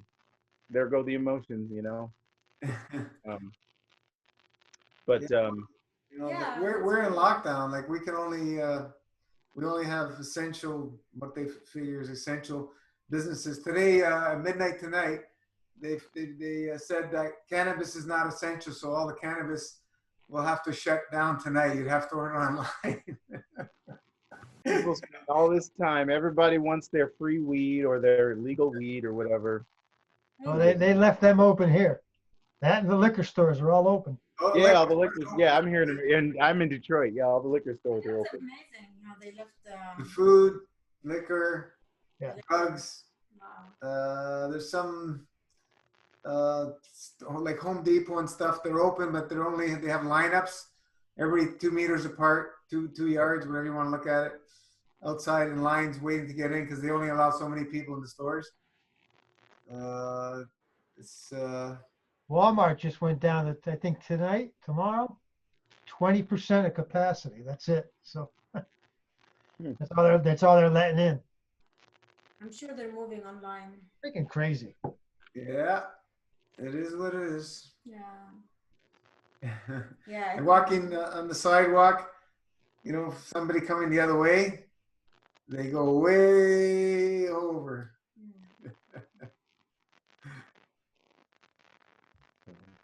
Mind control works. Most people I know are willingly waiting for that vaccine. Yeah, oh yeah. Patiently waiting for it. Yeah, they're gonna line up for it. No, and they'll fight to get in front. That's right. That's the way it is. My daughter was mentioning. She works in one of the food stores here, grocery stores, and she got close to a couple, and the lady freaking out on her because she got too close. Like, this is what's going on, finger pointing. People are gonna be, he's got not with social distance, blah blah blah blah. It's just like Focus on the plaf. Focus on the plaf. Elevate their souls. They do not know what they are doing. That's the masses. They don't know. They're just being, They're afraid. you know, the shepherds out there. Sheep. This, well, you know, we've all been in those positions, and it's. I can look back in those times, and my goodness gracious, how can I have not seen it? But we were, most of us were all in those states, and it's not a pleasant place to be. Once you come out of it, and you go, oh my God, you can see clearly what's going on. It's sad that this is. It's a necessary step, or it wouldn't happen. Everything is exactly the way it's supposed to be, right? Or it wouldn't happen. So there's reasons for everything that's happening, and we just need to embrace it and focus on the plaf, elevate the souls of the planet and every inhabitant on this planet. And you know, tonight at 10:45, if the time is, my time is correct, 10:45 Eastern Standard Time. And whatever hours that is, we're around the world. So we're at what? We're at just over 9 now. So in an hour and 45 minutes, there's going to be this mass scale, hopefully, meditation with hopefully millions of people around the globe, around the flat earth, whatever way you want to look at it. And we'll really pump up and focus on the plaf and elevate the souls and all the wonderful stuff, because it's much needed. You know, it would be nice to do it every single day. Everybody's at home. what else are we going to do? You know, it's a great time to get together. We've been doing this for years, every Saturday night. And, you know, we're seeing more people coming on because there's nothing else people can do. Meanwhile, you know, we were doing this because there was a reason for it. We were training for these times. You know, we knew something was coming. We didn't know who, what, when, why, and how. But it's here. And when you're ready, you're not going to be in that panic, fear state. You just, okay, let's ride it through. Let's see where it's going to take us. And, you know, jump for joy. Planet Earth's getting a wonderful rest. Who's next? Oh. Diane, can you see with the hook? I saw you through the week, the post you had. Give us a little bit of a rundown how you felt with it. The breathing device. Oh, just a sec. Oh, yeah, the hookah. Gotta call it a hookah. I was surprised when I started using it that I could feel something. I think I typed that, but like you know, honestly, it felt. Did it feel like energy coming into you? Yeah, energy, and I guess that's what it is, energy. But I mean, that's me, you say saying energy, but the feeling was like light and tingly. Yeah. I mean, I'm not a drug user, but the few times that I've done like the ayahuasca and the marijuana, yeah, it was like a natural high. Look at Gino, why are you grinning like that? It's, we gotta get our bonds out.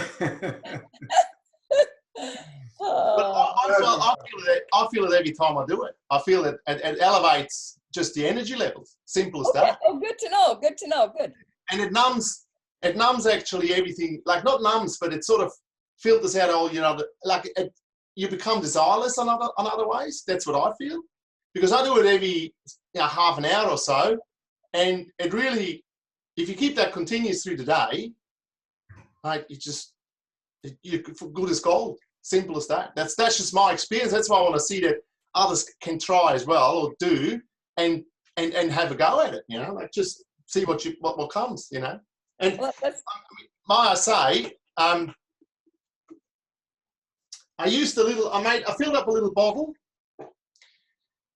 with Ganz, all right? With the actual, not only the water, but Ganz as well. And I put it into my colon cleanse machine. Mm-hmm. Oh my God. Oh my God. What difference did that make? You know, I've done 2 and chalk and cheese, honestly. Remember I said I did it, I've still got a crystal on it, but I'd actually, so if you want to do your enemas or you do Kalima boards, just get a bottle, just fill it with Ganz and just put it in the water. I mean, it should not mix with the water. It's the energy. Remember the field strength that transforms. Okay? It's only the fields we're talking about. So don't ever put it in the thing and like, no. But just that then, it's like a crystal. Just Ganz. And put it in the water and see what happens. That's interesting, Hans. The last 2 days I've added the plasma water to my kalemic boards, but my kalemic board, yeah, right. Anyway, the enemas. I do about 3 of those 5-gallon jugs, so 15 liters. But I've added about a half to 1 cup of the plasma water. The totally 7th rinsed one, right? So there's no salt in there. And I swear I get better results. Like, and then I'm thinking, so that's really good for you to say that, because I'm thinking, oh no, it's just, because sometimes you kind of get better ones anyway. But yeah. I can tell you that every time, like, normally when you start washing in, out, what happens is you don't get that you wait for the occasional peristalsis, just to release the whole lot. Honestly, with the Ganz water, with that just in there, not as I said, just as the energy field, and I have peristalsis on a so regular base now, it's not even fun. Just to say, I did that for the last 2, I'm doing another one today, but that's what I'm saying. I only started that, you know what I mean? When I started with the hooker, you got me on, the Cash Foundation got me onto it, and it's just another energy field that really is there. I think, remember last Sunday I showed you about the electrolysis between gold and aluminium, how it eats each other up, or how it actually, as I said, how the field exchange happens. And when you know that this is just nothing else, it's exactly the same. It's just that energy fields that you have and feel and have available to you. It's just, as I said, it's profound. It's very, very interesting. So, yeah, I'll be very interested if some of you, as I said, go and try and do it and see what the results are. Simple as that. Another thing I've been doing, here's my juice, the Ganz is just, this is new for me. So on my eating days, I've been diluting the grape juice with Ganz water, about, I don't know, maybe 1/3 to 2/3 of the grape. I swear it tastes stronger. Like, it's so weird. It tastes, the grape tastes stronger. I can see that's where you can, if you have just a bottle, fill it with Ganz and just put it into the drink. Yeah. And keep going. Do you know what I mean? Like, it's that same thing. Honestly, yeah. I got a bottle of the water in my fridge, and I'm going to see, I should actually know how can I test that. But anyway, I'm trusting that my vegetables will stay longer with the bottle in the fridge. Absolutely. Yeah. That's what I'm saying. It comes down to what energy is it and how does it affect things. And I think only by trial and error you can sort of find that out. Yeah. See, my spray bottle, I'm in my bedroom now. This is my spray bottle with the 2nd, 3rd, and 4th rinse. It's got a bit of salt water. This is on the Kesh one says you're supposed to spray your body morning and night, and I keep forgetting. And God, that's cold on my body. But anyway, I'm playing with the fields, right? That's good to hear you saying all that stuff. So yours sounds similar to mine, your experience. Yeah, absolutely. Yeah. And as I said, like how I find it, like, it's all helpful.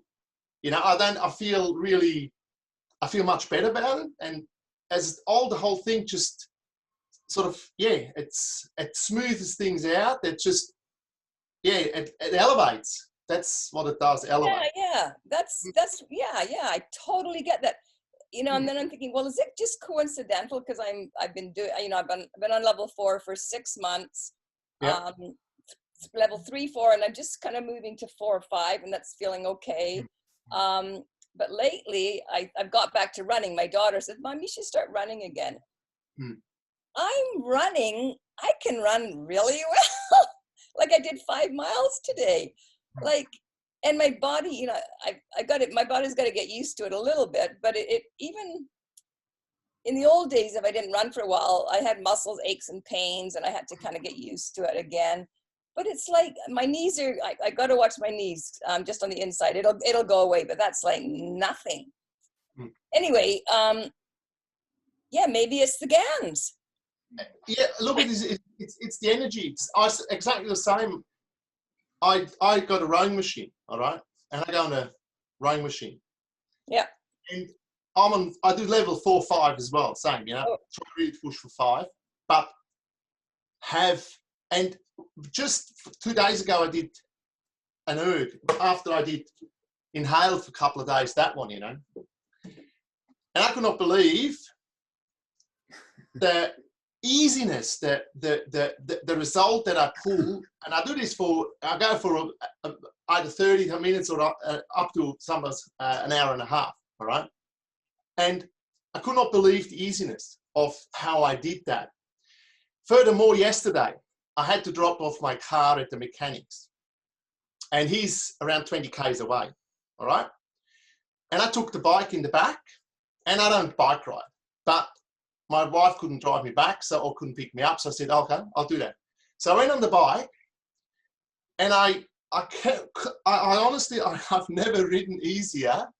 And I had normally when you use new muscle groups after you haven't used them for a while, you get sore. But all that soreness doesn't ever exist, you know. Like, oh my God, that's the same as mine. That's so cool. Yes. So you can see that. That's what I'm saying. It has. Look, normally it's a lactic acid that sits in your muscles that then has to be distributed and has to be dealt with, and the actual muscle fiber damaged by tearing it. You know what I mean? When you use it new, but all that stuff heals up so much quicker. That's what I feel personally. But as I said, I just throw it into the group and say, look, go and try and see what you think, you know. Well, that's exactly what I thought with the running. I'm thinking, well, I've been on the Master Fast for, well, I mean, part of it for 3 years, but really seriously more like 1 year. And I'm thinking, okay, my lactic acid, all the, you know, a lot of the toxins are gone. Yep. So that with the scans water as well, it must be why my body says, hey, you can run 5 miles today, and you haven't run for like 3 years.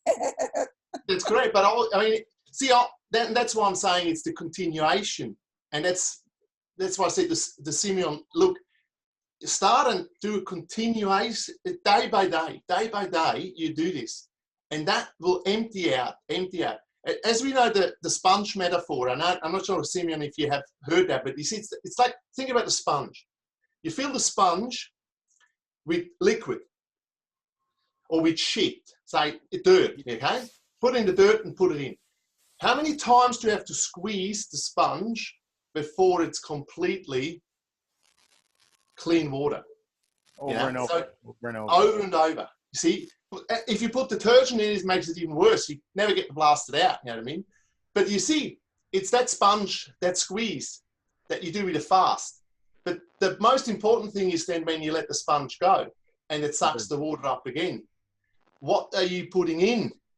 If you put it back in the dirt and you suck up the dirt again, well, you get the sponge dirty again, all right? So if you want to get all the pores inside the sponge out, you need detergent like the grape juice that works on field strength, and you need the clean food to keep the sponge clean. Simple as that. That's a very simple metaphor to use that motivates me very much when I think about that, but that's really what it comes down to. It's that sponge you got to squeeze over and over and over, because 108 day is wringing the sponge out and turning it and twisting it, but I find letting it go suck up again is then when you can squeeze it again and it comes out again. That's sort of the way. Where the sponge wringing it out completely has a lot to do with emotions. Your emotions, your spiritual field will completely elevate to a different level. And there's people in this group that have shown that very, very clearly that that is happening when you go for the long ones. But I find from a physical point of view, your dry fasts and your daily squeeze with the sponge is the best thing that you can do. Simple as that. Yeah. Just Yeah. it. I agree. No, I appreciate it. Thank you. Thank you so much.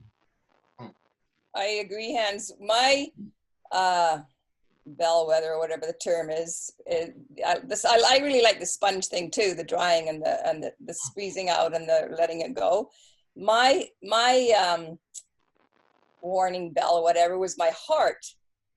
One of the reasons I got into this was my heart palpitations. It took me a while to figure it out when I was getting them. I figured out they were worse on my weekly dry is 36 hours. I didn't get anything on the dry, but the next day when I started really drinking the juice, when it was all flooding out with all the toxins, that's when I had the heart palpitations. Over the month, I mean, I haven't had them for months now, but over the time I've been on Master Fast, those heart palpitations decreased all the time, and now there's none. So I'm thinking for my own, I mean, I'm sure I can fast forever and I'll still have detoxing to do, but a lot of my toxins, I think, are gone because my heart is happy now. I don't get heart palpitations. So I agree. I really like noticing what's happening to my body and my emotions and everything else there on my first drinking day after my fast, whether it be 36 hours or the monthly. So yes. Okay.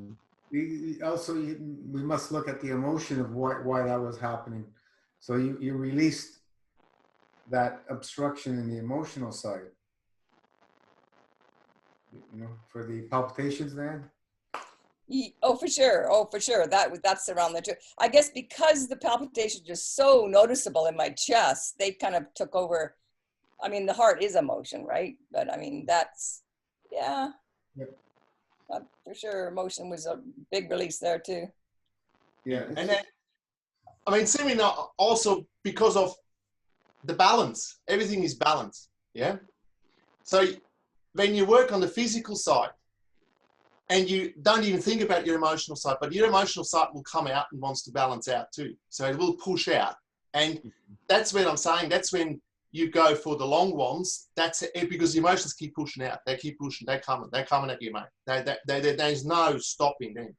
And that then gets into turmoil, that emotional release. Because the physical one you can handle and you're motivated and get it. But then and as you know, because as you said, you have depressions, you know what happens when the mind and the spiritual side starts to play on you. That's where you've got to be very, very, that's an obstruction. See, every adrenal, that's just my little metaphor.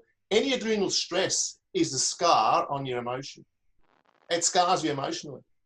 And that's got to be healed and released again, because the body has not only a physicality, it has that spirituality that sits there.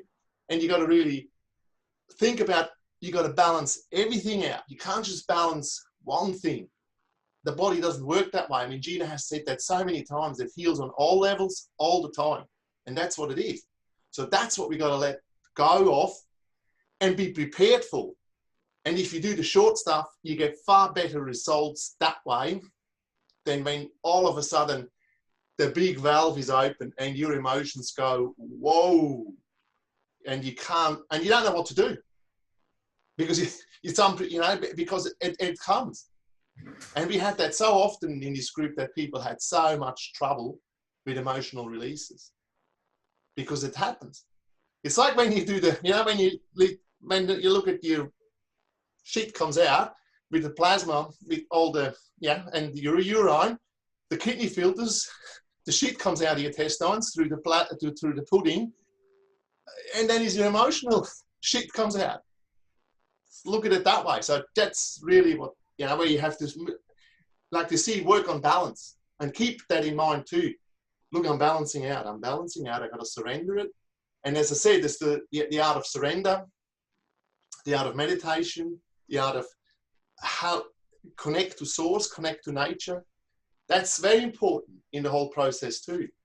And when you're squeezed just forever and ever, that's when a lot of things you can't do because it comes too quick. So that's why short, you know, it's just lifestyle, lifestyle, lifestyle, lifestyle. Simple as that. That makes sense? Yeah, Yeah, that's no, the beauty. it That's does. the beauty of the Masterfast system, is that it's simple. Like Gino keeps kind of hammering it into people. Like, just trust the system. It all happens anyway. Like, we release. The body wants to go into homeostasis, and like that, less is more. You know, I'm sure the body's just saying, "Oh, thank God, I can just do my thing now and get back into balance." You know, that's yeah. This is, you know, this is the fields of plasma. They're always seeking balance. Ganz materials are always seeking balance. Our body is in that state as well, but we are the problem that are doing things so it can't get into that state of seeking balance. We obstruct it. The GANs, we've been talking about it for how many years, right? Since the beginning. And it takes a pandemic for people to actually start making it. You know, it's all good and dandy, but you know, it's so simple. Anybody can do this. It's so simple. Emotions, GANs, zinc GANs. That's one of the GANs is in the cup of life, right? Zinc, the CuO, and the CO2.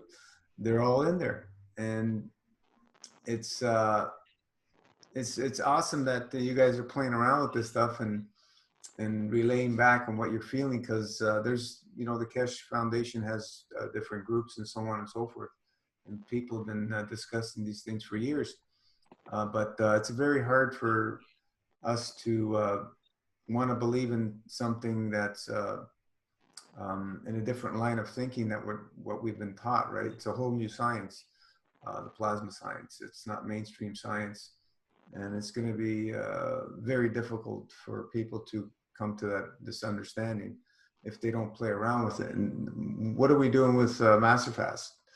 Well, you know, if you look at the cup of life, or the cup of man, that's what we are. Our physicality is that. And when we're master fasting, we're activating that cup of life, cup of man within. So, you know, that's the simple terms of putting it. We're activating that autopilot in the soul. And that's the magic you see, wanting to move into the area of balance. And that's all it can do. It doesn't know anything else. It can't go into imbalance. The soul only goes into balance. It's programmed for balance, just like all the plasmas throughout the universe. Otherwise, the universe would collapse in itself if it wasn't working with that perfection to keep the balance. You know, it's like that elegant dance with the stars. It's a continual, wonderful flow. You know, when we're starting off this lifestyle, things are very erratic. And then they start smoothing out a little more as time goes on, living and loving it. We get into that beautiful rhythm, that plaf flow. That's all it is. So we have so many tools. They've always been all available.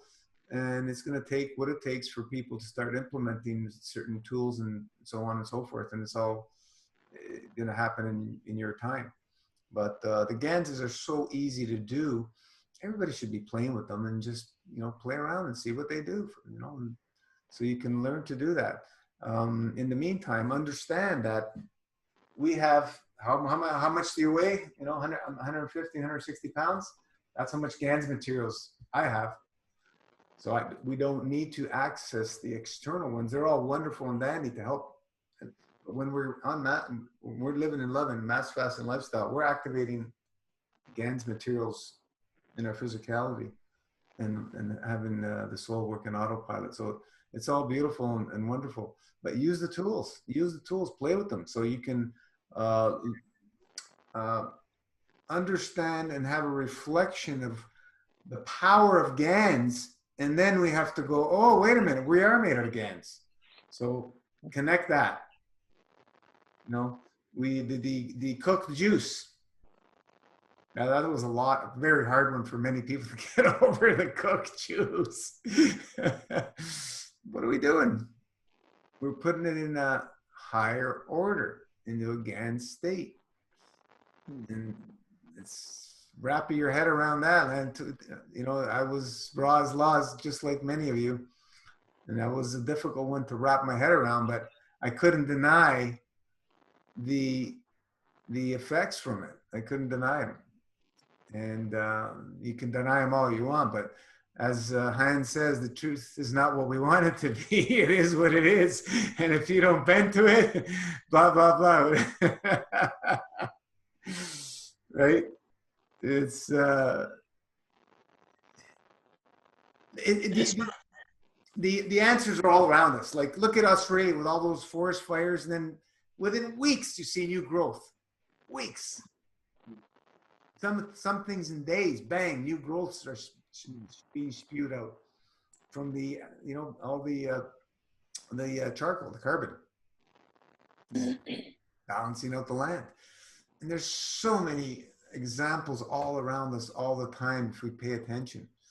Look at the earth, what's happening, you know, dolphins swimming back in Venice canals and so on and so forth. The water's turning clear. The earth's going back to balance because that's the only thing it knows to do. You know, we've been bombarding it so hard, it was difficult for it to do that, but it's always doing that because it can't do anything else. And that's all we do is we, in Masterfast, we're just assisting the program that's running to go back to balance. That's all we're doing. We're assisting it. And, you know, what we found is humanity today is in a very, very obstructive state, probably more than it's ever been in the history of humanity. I don't know. Maybe they were worse at another time. It's hard, who knows? We got to tap into that knowledge, but it's in a very obstructive state right now. And we can see by the people who jump in on MFS and they go through it, and we see the reactions and challenges people have, and that reflects to obstructions. It's all it is, and we can come to the understanding of how obstructive somebody is by how many healing reactions that they go through and so on and so forth. And you know, you've got to go back to the emotions because that's the baseline for the whole physicality. But these materials, guys, you know, just play with them. They're so easy to make. You know, bless yourself every day and enjoy. But try all the different ways. You know, I've been using the Ganz and the for washing the colon for a long time, and then I go off it, and then I'll put it back in, and then, you know, just try all the different things. Kurt, do you want to say something? Go ahead. I just made the little water pipe. Can I inhale the second wash of Cup of Life? I would not do. What kind of salt are you using? Sea salt. Sea salt. You could use if you use sea salt. Yeah, I don't think it would be a problem. You know that there's salt inhalers you can buy. You ever see them? No. You put Himalayan salt in them, and you can inhale the fields of the salt. And there's people that have business that have salt caves.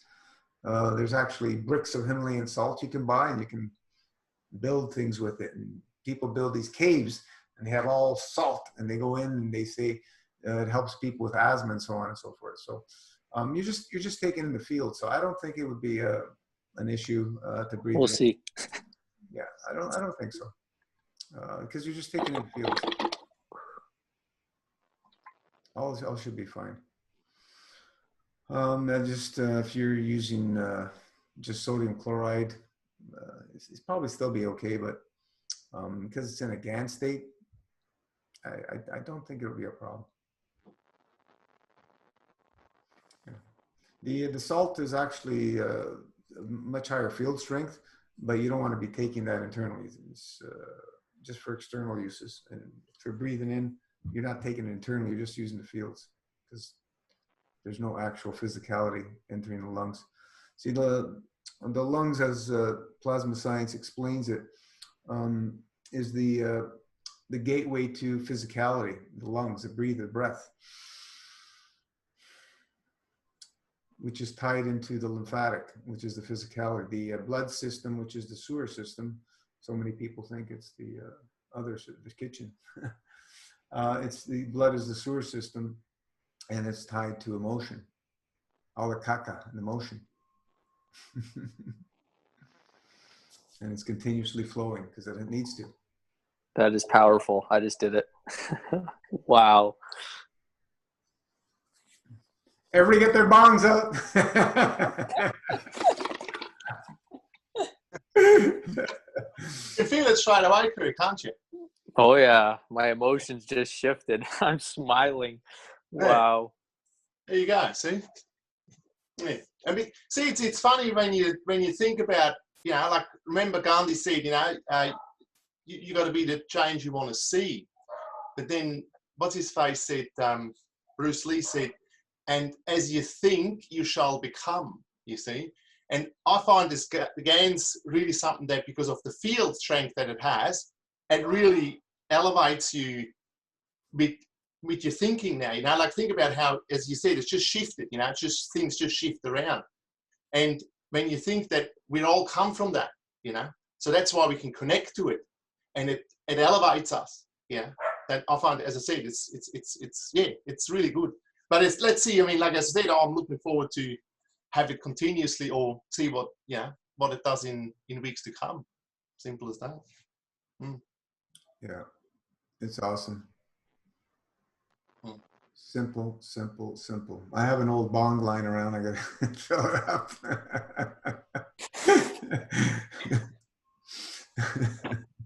I used As to. I said, the normal bottles that you already got empty. You know, like, it's. Yeah, of course. He's simple to make. 2 seconds. Don't ask me how I knew how to make it so quick.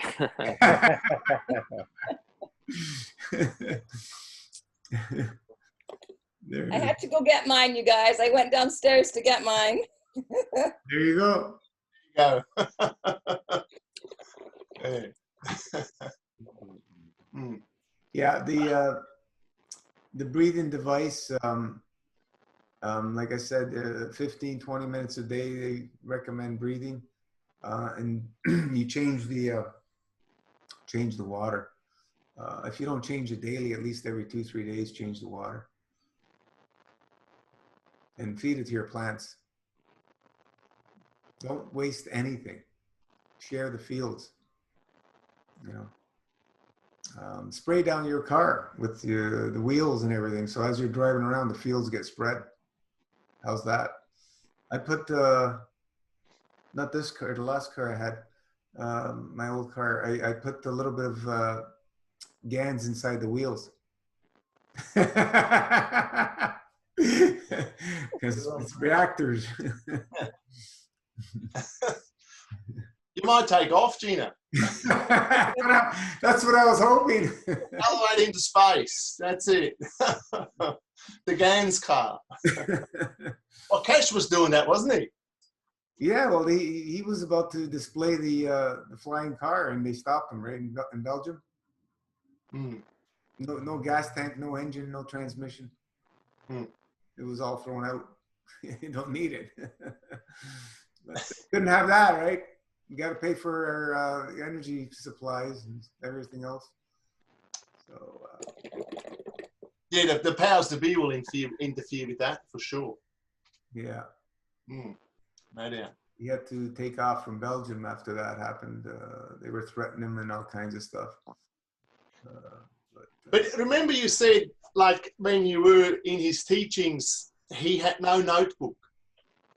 Never, never, ever, ever has a notebook. Never. No. Doesn't read anybody else's stuff. No. That it confuses him. So he's been teaching for, I don't know now, 5-6 years at least online. Never, ever, ever will you see him use any references. ever. And you see how that's where how much a person like that has gained his knowledge from the universe, from our existence, from our source. What downloads must he have when that comes out, you know? And we all can relate that too. You remember when you explain something to somebody else and all of a sudden you can bring in points and things that just come to you just from outside. Yeah. And I find that very inspiring, you know, like when you see somebody that can have whole technology and whole, you know, physics and whatever science, not science, but plasma science. That comes to him just through fields come in, and he can just download it without a notebook, without nothing, and just bring it amongst humanity, you know, which obviously in normal science would not be, you know, like, as it's criticized and it's, you know, it's called whatever it's called, but yeah, it's funny, you know, and that's why I see the power when you see, and like just doing this now, the power you feel and what it brings to you, and what connection we could have if we would really live in the fields of that. And then you can see how distracted we are with a virus, you know, like brings us down complete chaos into the world, instead of just thinking what is available to us when you just look at Ganz, you know what I mean? What Ganz can do. And we're struggling and we're going all mad about a panic of viral infections. Just the opposite, you know, just the things, you know, mate, you have to really think about it. You really have to. Yeah, like not long after I was introduced to Kesh, I stopped reading books. I said, I'm done with this stuff. It never helped me. It only brought me to more confusion. It's time to go within and start more and more fasting. And you know, this is how MFS came to be, because that's when I stopped reading. For the most part, my books, I gave them all away. Stopped reading. I only kept a few for sentimental reasons, and eventually I'll be done with those as well and let them all go. But yeah, it's interesting to watch somebody in the element and never ever use any notes. You know, like myself, you don't see me reading off anything either. But I haven't gotten to that level of understanding. But the more we fast, the more it comes through. It's that simple. That's all I can tell you from my experience, and others have shared the same thing. The more we fast, the more it comes through, and the understanding continues to, the awareness and understanding continues to expand. It's just an awesome thing. Did you find the bong? No, maybe it's on the stairs, the blue one. Where is it? On the stair, the window. The blue bong. On the window? It looks like a genie bottle. On the window? Not the vase. Where is it? On the stairway. On the stairway window. Oh. I used to have it here. She pulled it off and too many things.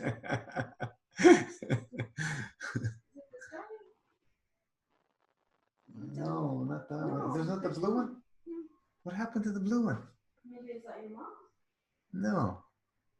Maybe the genie came and took it away. I know it's somewhere. I haven't seen it in a while. Maybe downstairs. Is it? Don't remember. I haven't seen it here in a long time. So,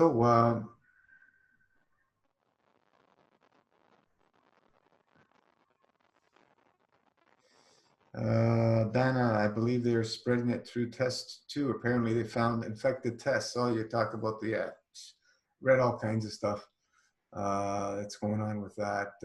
Are these tests reliable? From my understanding, is a massive portion of the population will have this virus in them. So, or if the body's working properly as it should be, you don't have to worry about these things. We make all these Ganses and so on and so forth to help and protect other people that are not living and loving it. And we will benefit from these anyway, because they're balancing fields and they're awesome.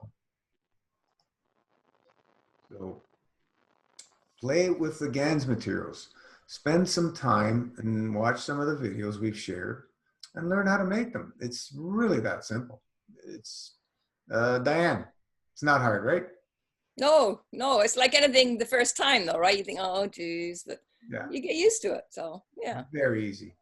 Put your salt solution, you know, approximately 15%, doesn't have to be exact, rough plus or minus, and you know, and get your metals that you need, the copper, zinc, and away you go. Some wires to connect it, a little container, jar, whatever. Not difficult. And for all it's worth, you know, make the cup of life too as well. Why not connect them together? And so you have both. There's going to be a third one coming out shortly. But you know, these cups, when you make these cups, the soul gets created within the cup, and it's part of your soul. So when you're helping people with these materials, you're sharing your soul. And this is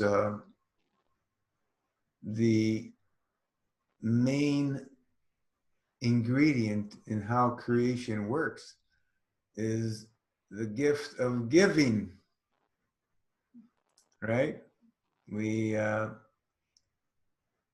continuously give out, support others, etc., etc., etc. That's the beauty of creation. And we get flooded back with tons of plaf by being in service to others, because that's what it's all about. And now we're in this lockdown situation where it's kind of difficult to do these things, but we can do it easily through the internet right now still, that it's working. And we continuously focus on being in service. That's what we've been doing for all this time. We've been sharing this. You know, I've said it many times. I resisted going on social media for this for a long time. But it's sometimes we got to do things that we're uncomfortable with to come to the new understanding of the purpose. So, you know, that's a lot of people, you know, they won't come on Zoom calls until one time they do, and then they're here and they're stuck here. So when we do things uncomfortable, yeah, it's not really that bad. You know, once you get it going, we see that it's benefiting other people, and that it becomes a great motivator. Judith joined us. Who else? Darina, hello.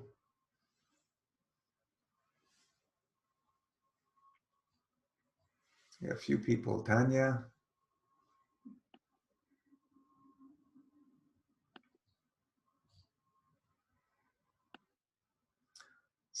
Floor is open for anybody who wants to inspire. Let me have a quick look.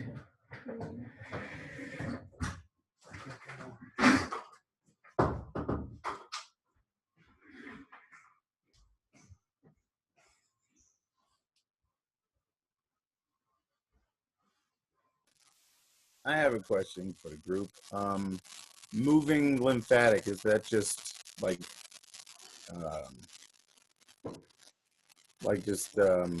I have a rebounder that I use, and that does help alleviating, built up emotions. But because I have a swollen lymph node on my shoulder, it's ironic because growing up, everybody told me I always had a chip on my shoulder, and now I have this swollen lymph right by the base of my neck, and it changes size from time to time. Sometimes it's bigger than others. I don't know. Maybe it's correlated with stress.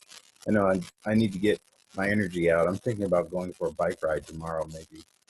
Maybe that'll help. But I don't know if. And I'll start playing around with the Ganz material if that definitely has a positive effect on emotion. I was just curious if anybody could speak to kind of moving obstructions out of the lymphatic system. So is it getting any smaller now on day 20? Or you can. It's a little smaller than it was, but I have noticed because I used to experience swollen lymph nodes in the neck with when I was a kid, or with sickness, like if I got a cold, or I used to get the flu really bad when I was younger. Not so much now.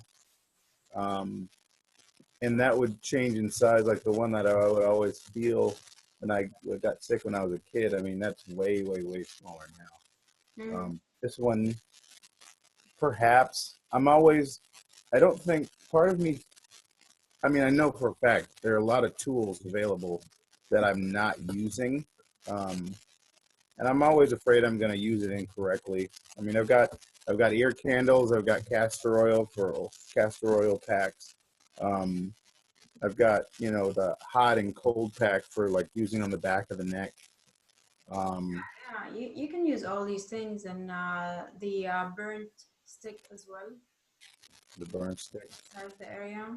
Yeah, it's just like basically taking piece of wood and burning tip, and then going on a circular motion wherever you have pain or swelling or inflammation or anything like that. You will find it in the it's in the tools. If you go to the MasterPass tools page, you'll find the burn stick, and it works through the fields as well. Now, day 20, it's still very early, as we said, to start seeing really some big changes. I would say you want to commit with fasting and clean eating. I would say give it 6 months and then evaluate and check your lymph node again. Yeah, so. Found it, Gino. From the good old days. Where did you find it? Downstairs. Yeah. What was he saying? Go ahead. Yeah, so castor oil packs as well, and hot and cold, and of course exercise and all the good stuff. You'll find that you just want things to flow. I mean, if you had it since you were a kid, that's a very long time. So it's stubborn. It's gonna be, I would say you want to give it time, because it's been there for a very long time. So for things to reverse after so many years. So yeah, give it time and be patient, be persistent, and then you will find everything changing. All right. Thank you. And Simeon, it's also when you have, as I said, lymphs, when they swell on, it's just storage of stuff that the body can't deal with at the moment. But as I said, the body will do all that on autopilot, and all of a sudden it'll go within no time. But I go right with Rana, what she says, what the body stores first is what it can release last. What it stores last is what first goes, sort of in that. It's like when you fill up something, you fill something, a bucket with stuff, the ones that goes in first down the bottom is the thing that comes out last, you know. It's a bit like that. So you got to give yourself time on that. But moving, obviously, any movement is good. Rebounding is good. It circulates it and makes the lymph go, move better through its system. But any exercise is good for that, really. As long as you keep, not exhaustive exercise only. I mean, you can do that too. That has its benefits too, but even just normal cardio for that stuff. So the blood just runs and runs and runs. That works best in that way. But as I say, keep in mind is, you know, if you had that for a long time, it's not the first thing that will go. Yeah, it's simple as that. Since he was a kid. Yeah, lymph nodes, it's just backed up, lymphatic, very backed up. So where do you got to go to clean that out? The GI tract. Yeah. Basically, you want things to flow. Everything's got to be pulled through the GI tract. Most of the stuff goes that way. A little bit goes through the urine, through the skin, through the breath, et cetera, et cetera, et cetera. Emotions. It's all obstructions. Just get rid of obstructions. Yeah. The lymph nodes are like reactors, plasmatic reactors.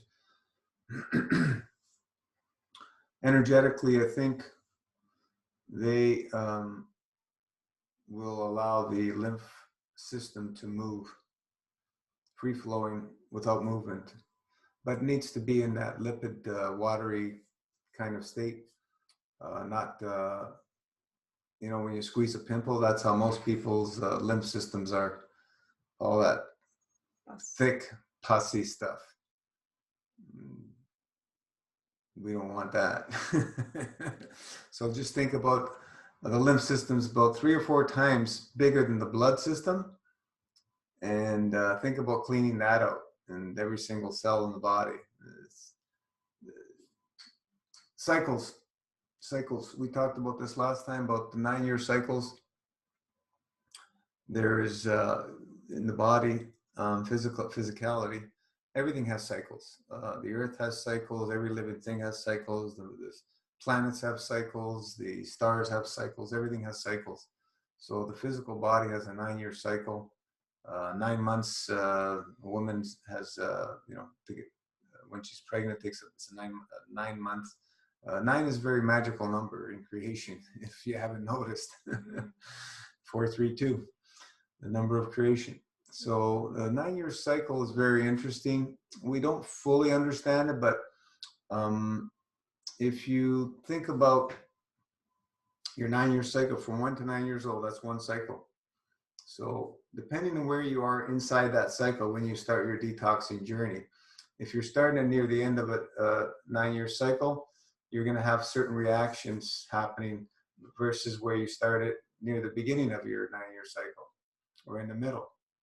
So we need to go through those cycles, living and loving it, not eating. Living and loving it through those cycles. And that's, my friends, is how you can transform generations of programming. You ain't gonna do it in 3 days. 3 days fasting is gonna completely upgrade your immune system. And you're gonna get benefits, but we're coming from a whole different understanding. And can things be done instantaneously? Absolutely. Absolutely. I'm not saying it's not, but until we can reach a level of understanding, a field strength, I like to say, to activate that, most of us are going to have to do the work, meaning put in the years of living and loving it. And that's okay, because this is a journey. There's not a destination. And we continue to live and love it as a lifestyle. This is the lifestyle. There's no place to go except raise our fields so we can feed more. And And in feeding more and elevating more, we elevate ourselves. Beautiful thing. But yeah, this is an old bong I've had for many, many, many years. Genie Bob. You don't like to throw things out, do you? Sorry? You don't like to throw things out, do you? That's a nice looking bottle. I had it up and she went to hide it.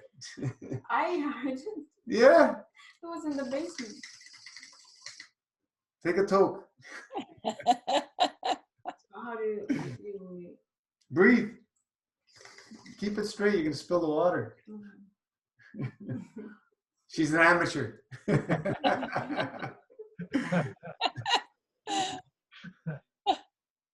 Well, thanks God she's an amateur. You know, in the Middle East, we She's you smoke shisha and hookah, but like the bigger ones, right? the whole family has pipe. Oh yes. Yeah, you can do that, right? What else are we gonna do? let's smoke our bongs with Ganz water. But yeah, Actually, I like it. It's good. Kurt made one in a few minutes. You know, what does it take? I actually feel better. I think I feel better. Yeah, it does. It's instant. It is instant. Yeah, you Even- just burn a hole in the Welch's, and then I stuck a straw right in the side, Nice. Yeah, it's right got to a the bottom. tight fit, so the air doesn't. Yeah. The air goes through the water, through the straw into the water, back up. So Kurt, how did you feel anything? Oh yeah, I don't think you were here. It shifted immediately. Amazing. Unreal. Yeah, if you haven't had challenges with emotions, smoke your bongs. Okay, from now on, That's me. everybody brings them. You know, their hookah. I've been talking about Ganz, but it didn't look like anybody was interested for years. Now more people are coming. It's the time, right? Just like anything else, it has to run its course. You know, it's. I had this thing here for a few years until she moved in, and then it was gone. Speaking of tools, I love the ozone. I haven't tried the breathing much, but Yeah, be the careful. food. Yeah, the food. Russian food?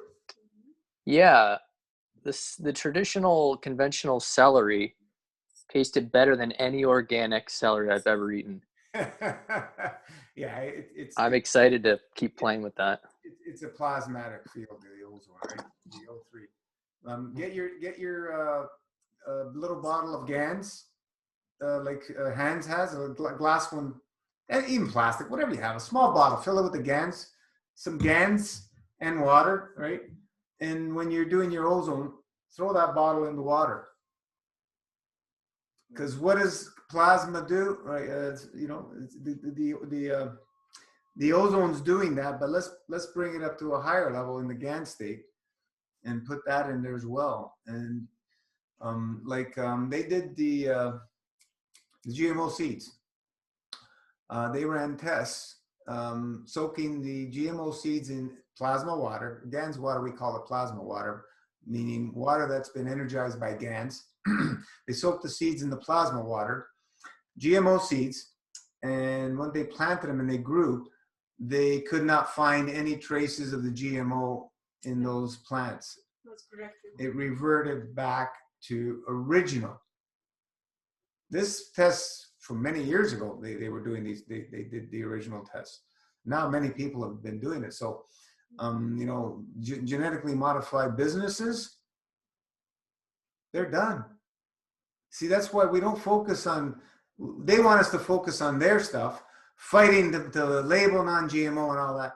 Meanwhile, we have the solutions right in front of our eyes.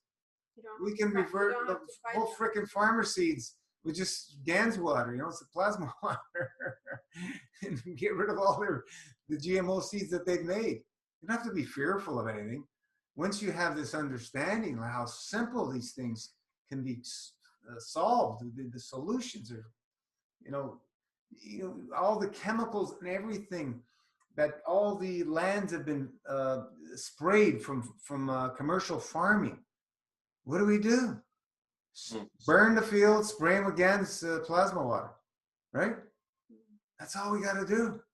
Brings it back to balance, and we can restore. Get yourselves small plastic bottles, fill them with some Ganz and plasma water, go throw them in the river and streams. I've done that.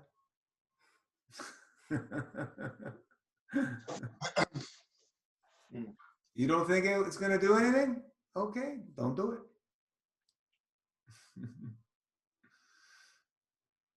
We might get fined for polluting. Well, didn't Cash say that he reckons he did? The Chinese sprayed all the streets with it. Just for protective measures. Like just to spray. Instead of putting chemicals out there, you just spray Ganz. Just spray fields. That's really what it comes down to. Yeah, no, I'm right with it. I mean, like as I said, as profound as that is, when you just suck on the water, how it elevates you, or how it, as I said, how it changes you. It works. I mean, it's there. Simple as that. Yeah, you can see it in plants, in the animals, and so on and so forth. I wish more people would play with it, but so many people are just bashing it and so on because they just don't understand it. Or they just don't take it seriously. Their intelligence will not allow them to understand it because of intelligence. The intellect, anyway, comes through the programs, and they can't see through that until they're ready. But we're not saying that we know anything. We're better than anybody else, but we've decided to wait a minute, take a step back. Let's start questioning certain things, and let's look at things from a different perspective, because everything we've been taught, pretty much something's fishy is going on. The planet's going through destruction like never before, et cetera, et cetera, et cetera. People are killing each other, robbing, lying, stealing.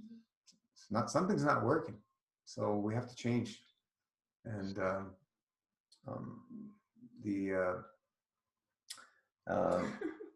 virus is pretty amazing that this is how humanity is being forced to go into more of a peaceful state through the Ganz materials, as more and more people are making them because of the fear of their demise. That's the only reason many people have turned to it, right? The fear of their demise. And it's going to be interesting in what happens over the next several months. Yes. With this going on. This is a golden opportunity for us. Yeah. It is. We have, what are we at? We're at 10. We got about 45 minutes. Does anybody want to take a break or anything and come back for the meditation? What do you guys want to do? We can keep going. I don't care. Or I mean, if they want to stay for the meditation, I don't know. Have you guys thought, am I on mute? Oh no. Have you guys thought about what's this going to look like in 45 minutes? Well, I downloaded the video, I believe it was. I just sent it. You can play it, you don't have to do it. You sent it where? On Zoom. It's like the first comment. The links? Yeah, but I have it here. I haven't even listened to it, but let me see here. It's 20 minutes. Mm-hmm. So I guess it's a guided meditation. Oh, nice. I wouldn't mind taking a break. I got to feed my husband. Yeah. Anyway, okay, if you guys need to take a break, take a break. We got, like I said, we got 45 minutes before that starts. If you want to Yeah, we're continue. gonna be here. If you even want to, you know, if you have to go, it's totally fine. Maybe I'll end the recording now. Or what should we do? It's going to be a long recording otherwise. Or pause it. You can pause it.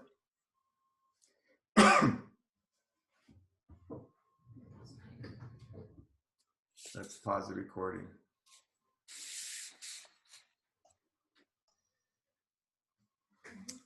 So in a few seconds, many people around the planet will be starting this meditation. So let's get comfortable. Close your eyes. Be in a relaxed state. Take some deep breaths in through the nose.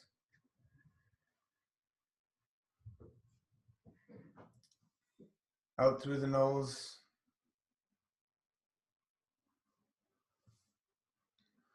Take them nice and deep. Aim the air going down deep into the belly, lower belly. And very, very slow, deep breaths. So in through the nose. Out through the nose.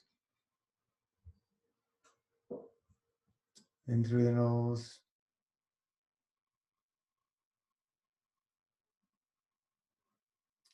Out through the nose.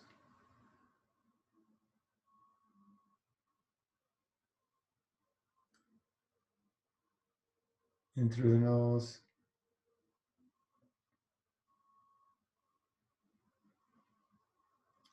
Out through the nose.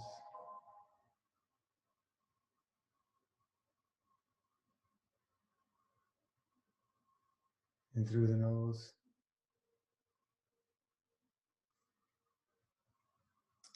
Out through the nose.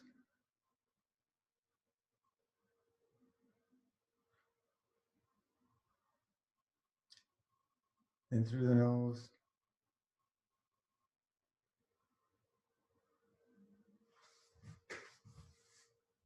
Out through the nose.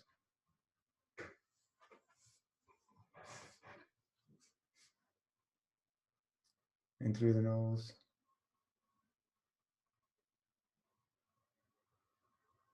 Out through the nose.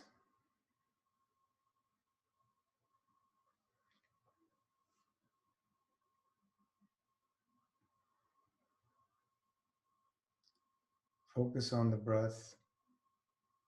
And with each breath, we feel more and more relaxed.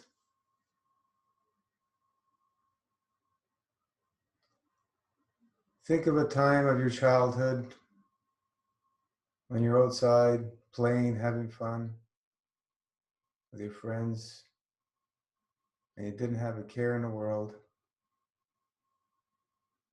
Just laughing, giggling, and just being.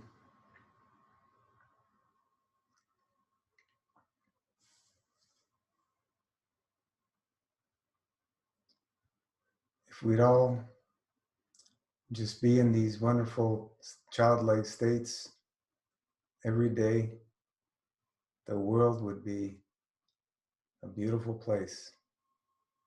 So let's make it happen. Let's be in that state. That's the state of plasma love always flowing, that children are in effortlessly.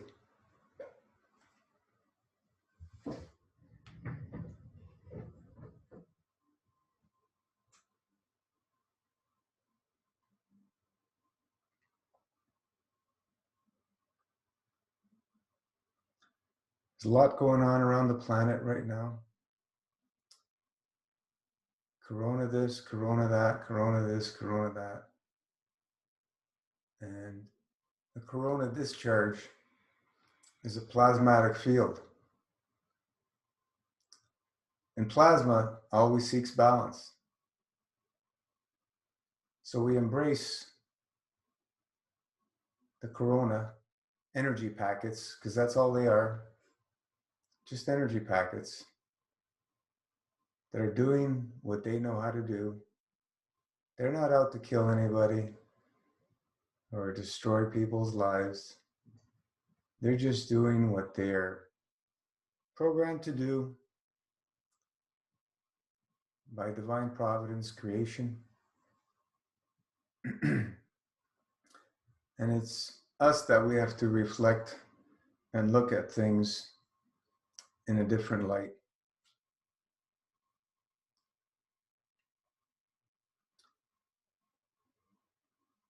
Let's focus on all the beautiful souls on this planet, all the humans, humanity in general, and let's send them all a very high field strength, which can only come from the soul.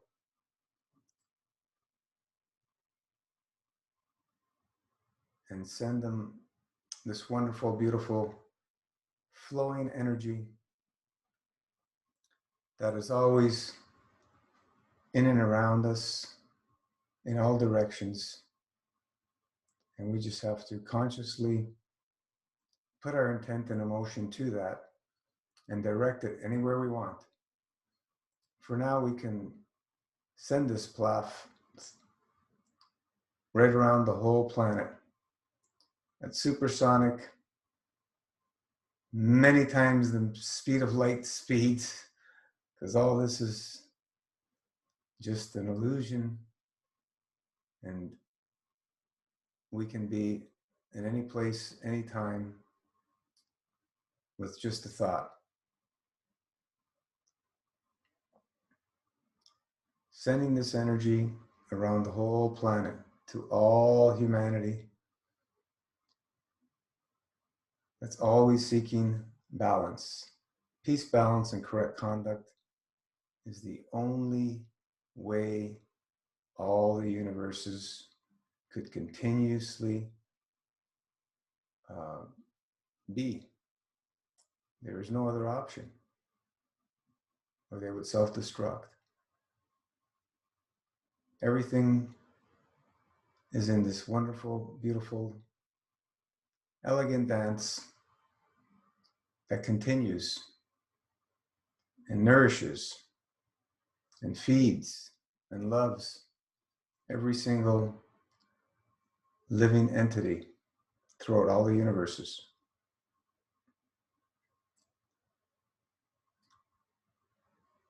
Let's focus on this corona transforming into this wonderful high field strength plaf. For whomever it touches, it brings a smile to their face, coming through from the soul.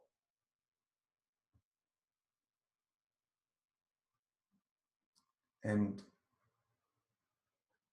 with everybody, most people that are having this break from our normal reality on this planet, spending extra time with family, loved ones,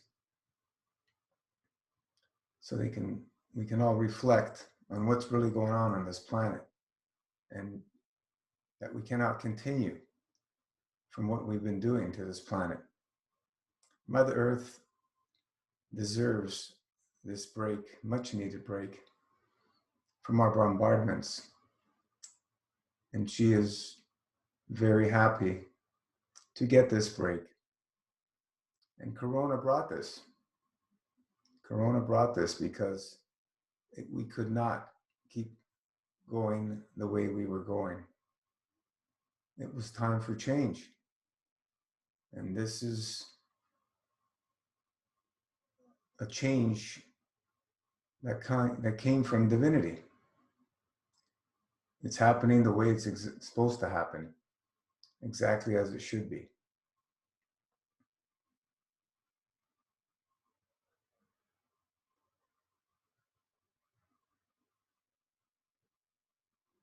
Feel Mother Earth breathing in sigh of relief from all the bombardments and all the people that have been overworked, and overworked, and are getting that break. Their stress levels have come down from that. Even though there's different stress levels, they will feel the plaf nourishing them and bringing relief to all the stress that this situation has brought to so many. And we can keep feeding them with a conscious effort in an instant. Every time we bring a thought of consciousness of other people, we can nourish them and send them plaf and continue to send plaf throughout every living organism on this planet. Once we leave things alone, divine providence is perfectly structured so that everything can find balance when it's left alone. And we remove the monkey mind from the equation to let it be.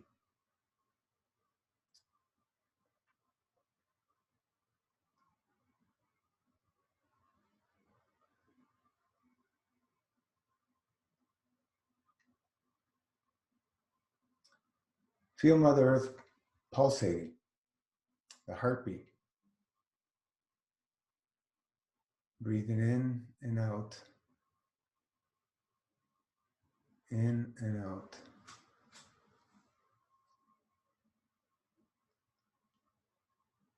Allowing that plaf to flow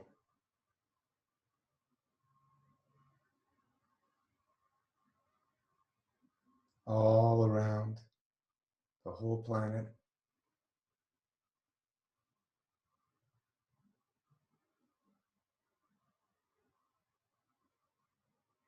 And nourishing every single soul and itself with plaf. Plaf, plasma love is always flowing, whether we consciously put the effort or not. It cannot stop. It's the only thing it knows how to do is flow and feed and nourish and bring balance.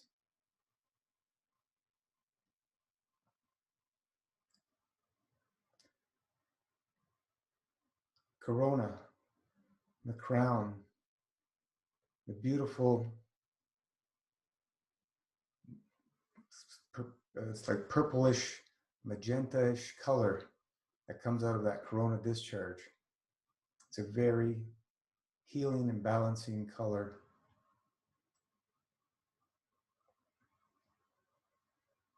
And we can feel that wonderful violet light penetrating every single soul, full of plaf. We are all beings of light, and we all have chosen to be here now in this time for these experiences, to be part of Mother Earth's transformation back into this wonderful, perfect, balanced state. Peace, balance, correct conduct.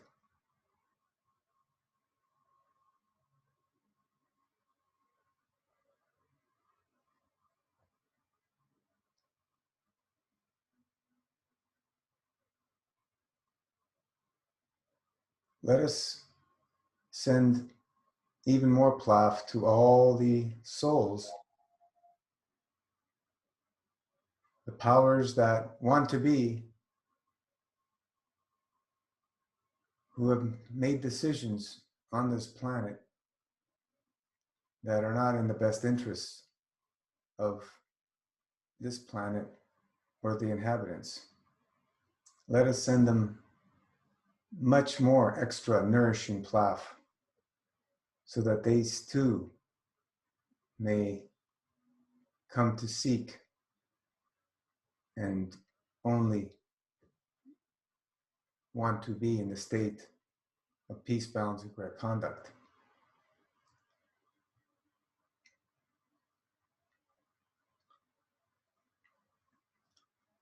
Let's picture all the weapons that have been made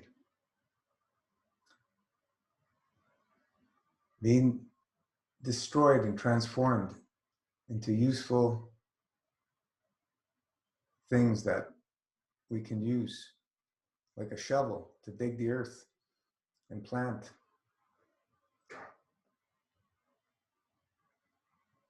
or many other useful things.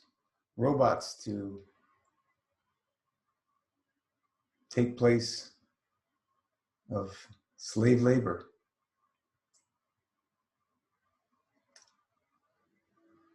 Etc., etc., etc.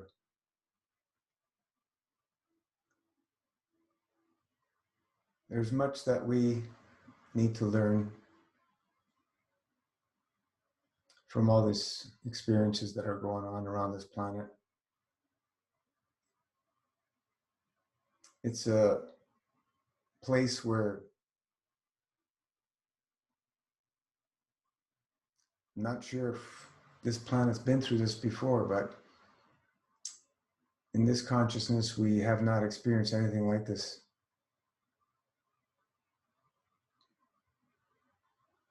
It's very interesting times that we have before us.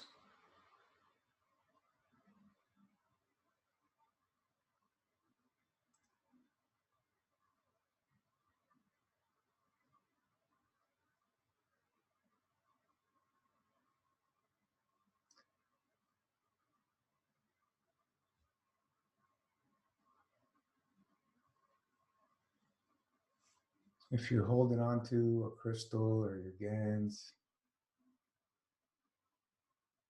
you should be able to feel the pulsating of Mother Earth's heartbeat.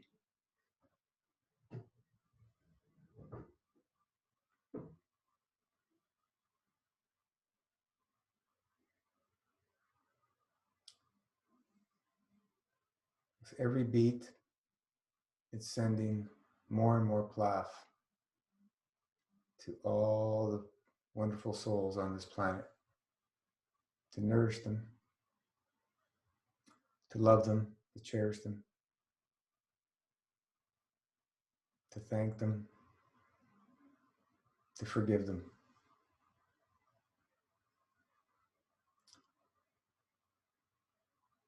We're all in this together, and we can all easily come out of this in a much better state than we've ever been. Be the change you want to see.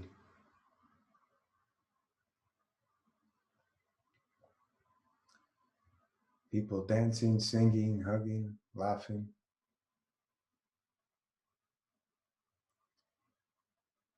Going back to the simple things in life, in nature.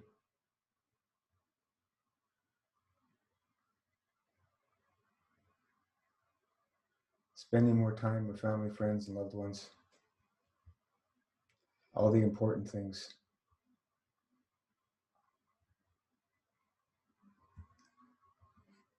Corona's a blessing to Mother Earth and to its inhabitants.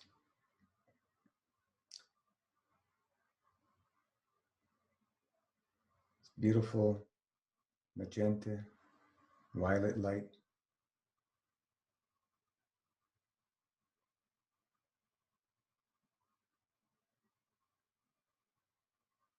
emitting as fields of balance.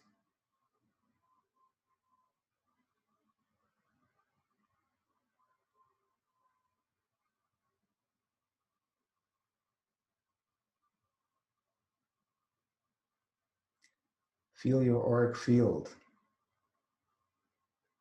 growing with intensity as you raise your field strength through your intent and emotion. And feel the crystal pulsating, or the Ganz, or just through your intent and emotion. You can feel it through your heart. Pulse of Mother Earth, just getting stronger and stronger and stronger.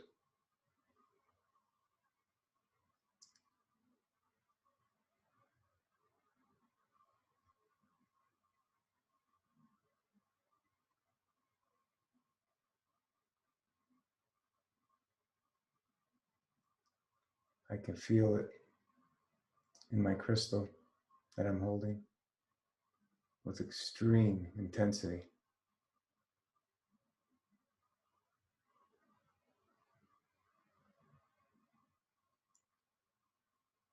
Just pumping the plough.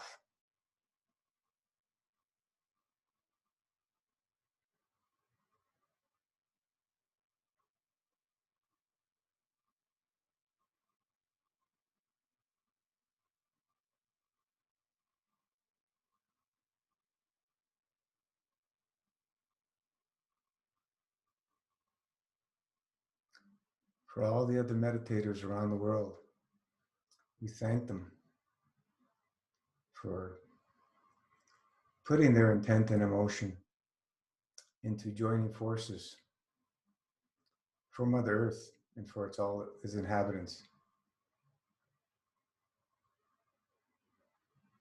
Words are irrelevant. It's the intent and emotion that's behind it all. And we understand that through the higher field strengths, we can transform any words that have been misused for lack of understanding or whatever. We can nourish it and turn it into plough. The important thing is the emotion and intent of everyone doing this together at the same time.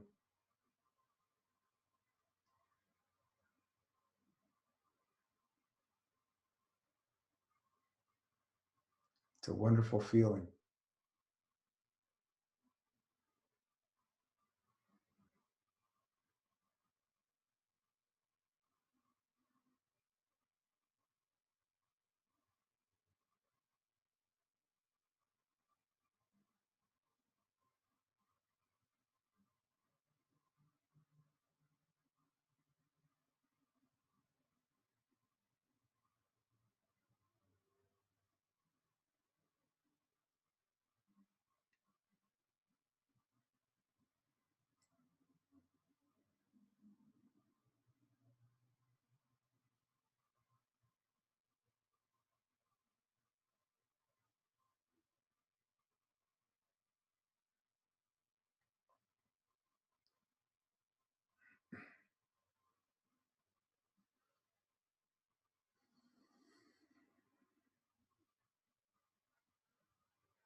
This age of Aquarius, the golden age, is upon us for great changes.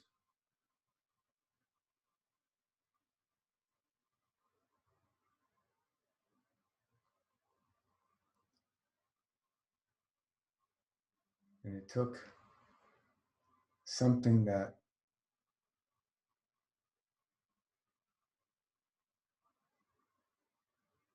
most people have fear of, this corona.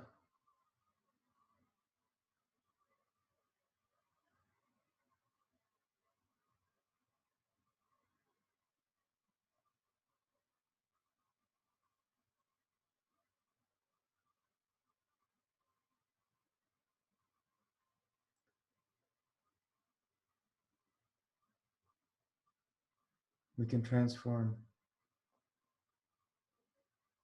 anything that is not in line with peace, balance, and correct conduct. Any agenda that is not in that direction, we can transform it by nourishing it with plaf. And we continue to nourish and love and cherish and forgive.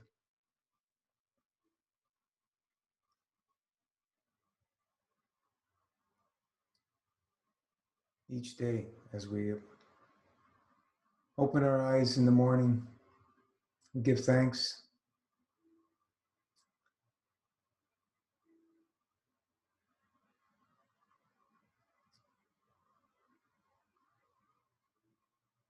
Four 4:32 a.m. or p.m. your time, anytime. 432 is a very powerful number of creation.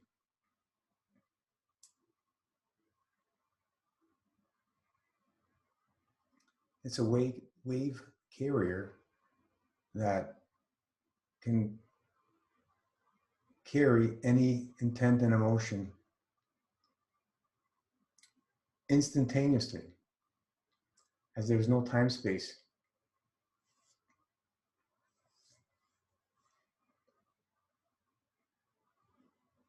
Spend 9 seconds and just send out plaf to nourish the planet and all humanity and every other living being on this planet. And continuously, let's build its field strength.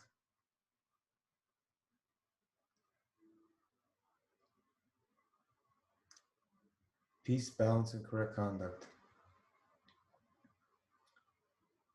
is the way that we are moving forward. All other options have been deleted.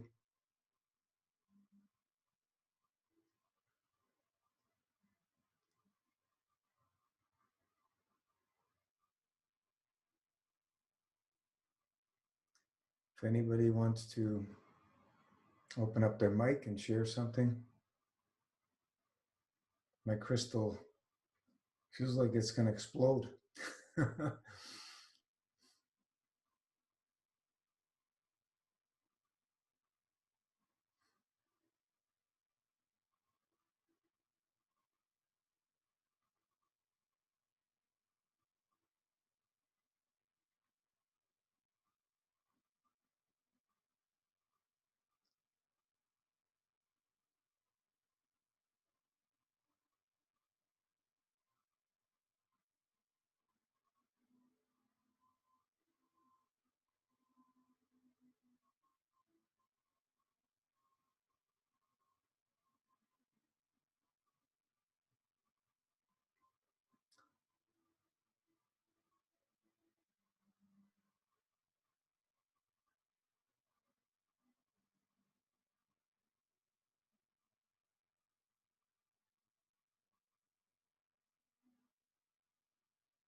It's all in the fields.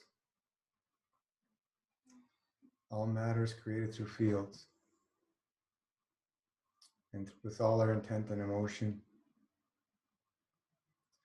we can easily transform this planet into peace, balance, correct conduct once again.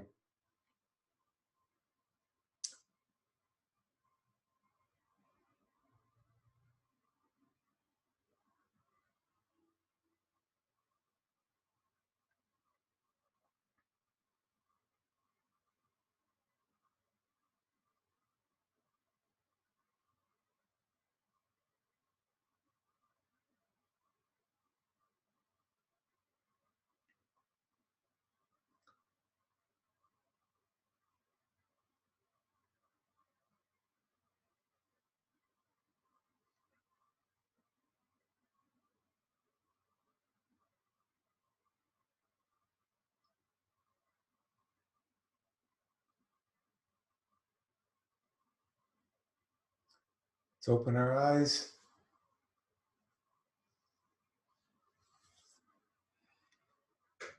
And what do we got? 30 minutes?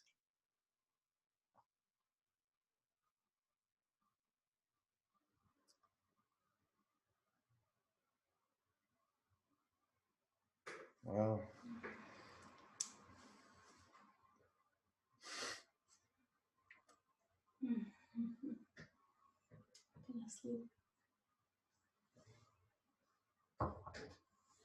Anybody want to share your feelings?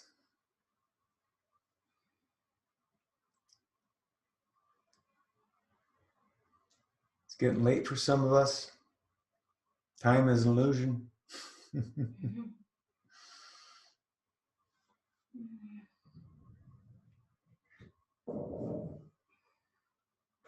Did some of you feel that heartbeat?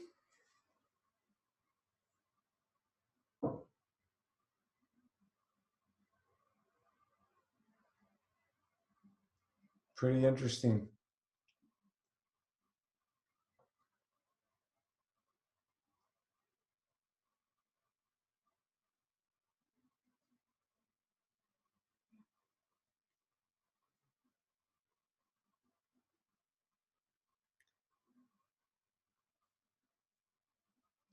I think we have some wonderful times ahead of us. If we can continuously maintain and nourish. Stop watching the news.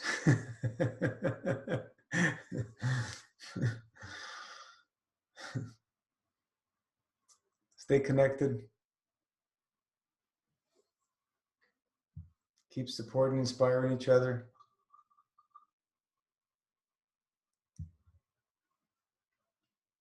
We knew there was a greater purpose for what we're doing.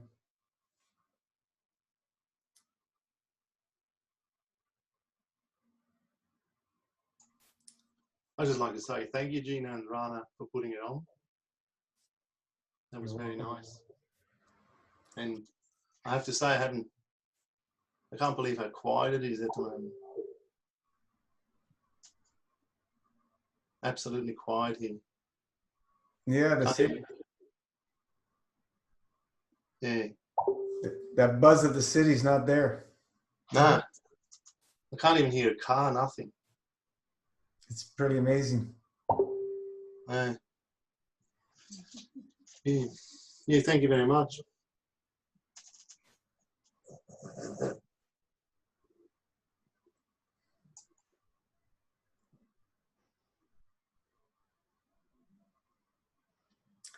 All right, so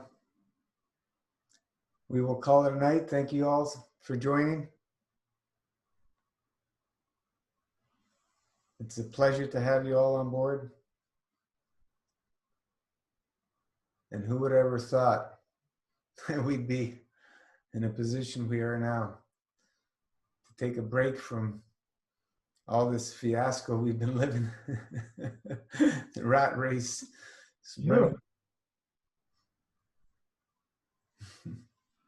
Pretty amazing. Let's see where it takes us.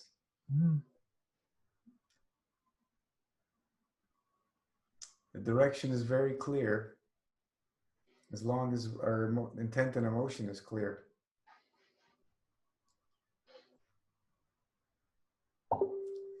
So let's bring it to a close. Thank you so much, everyone. Good night. Good night. Bye, everybody. Have Okay. a good day, depending where you are. That's it. Let's keep that plasma love always flowing. Ciao, ciao. Good night.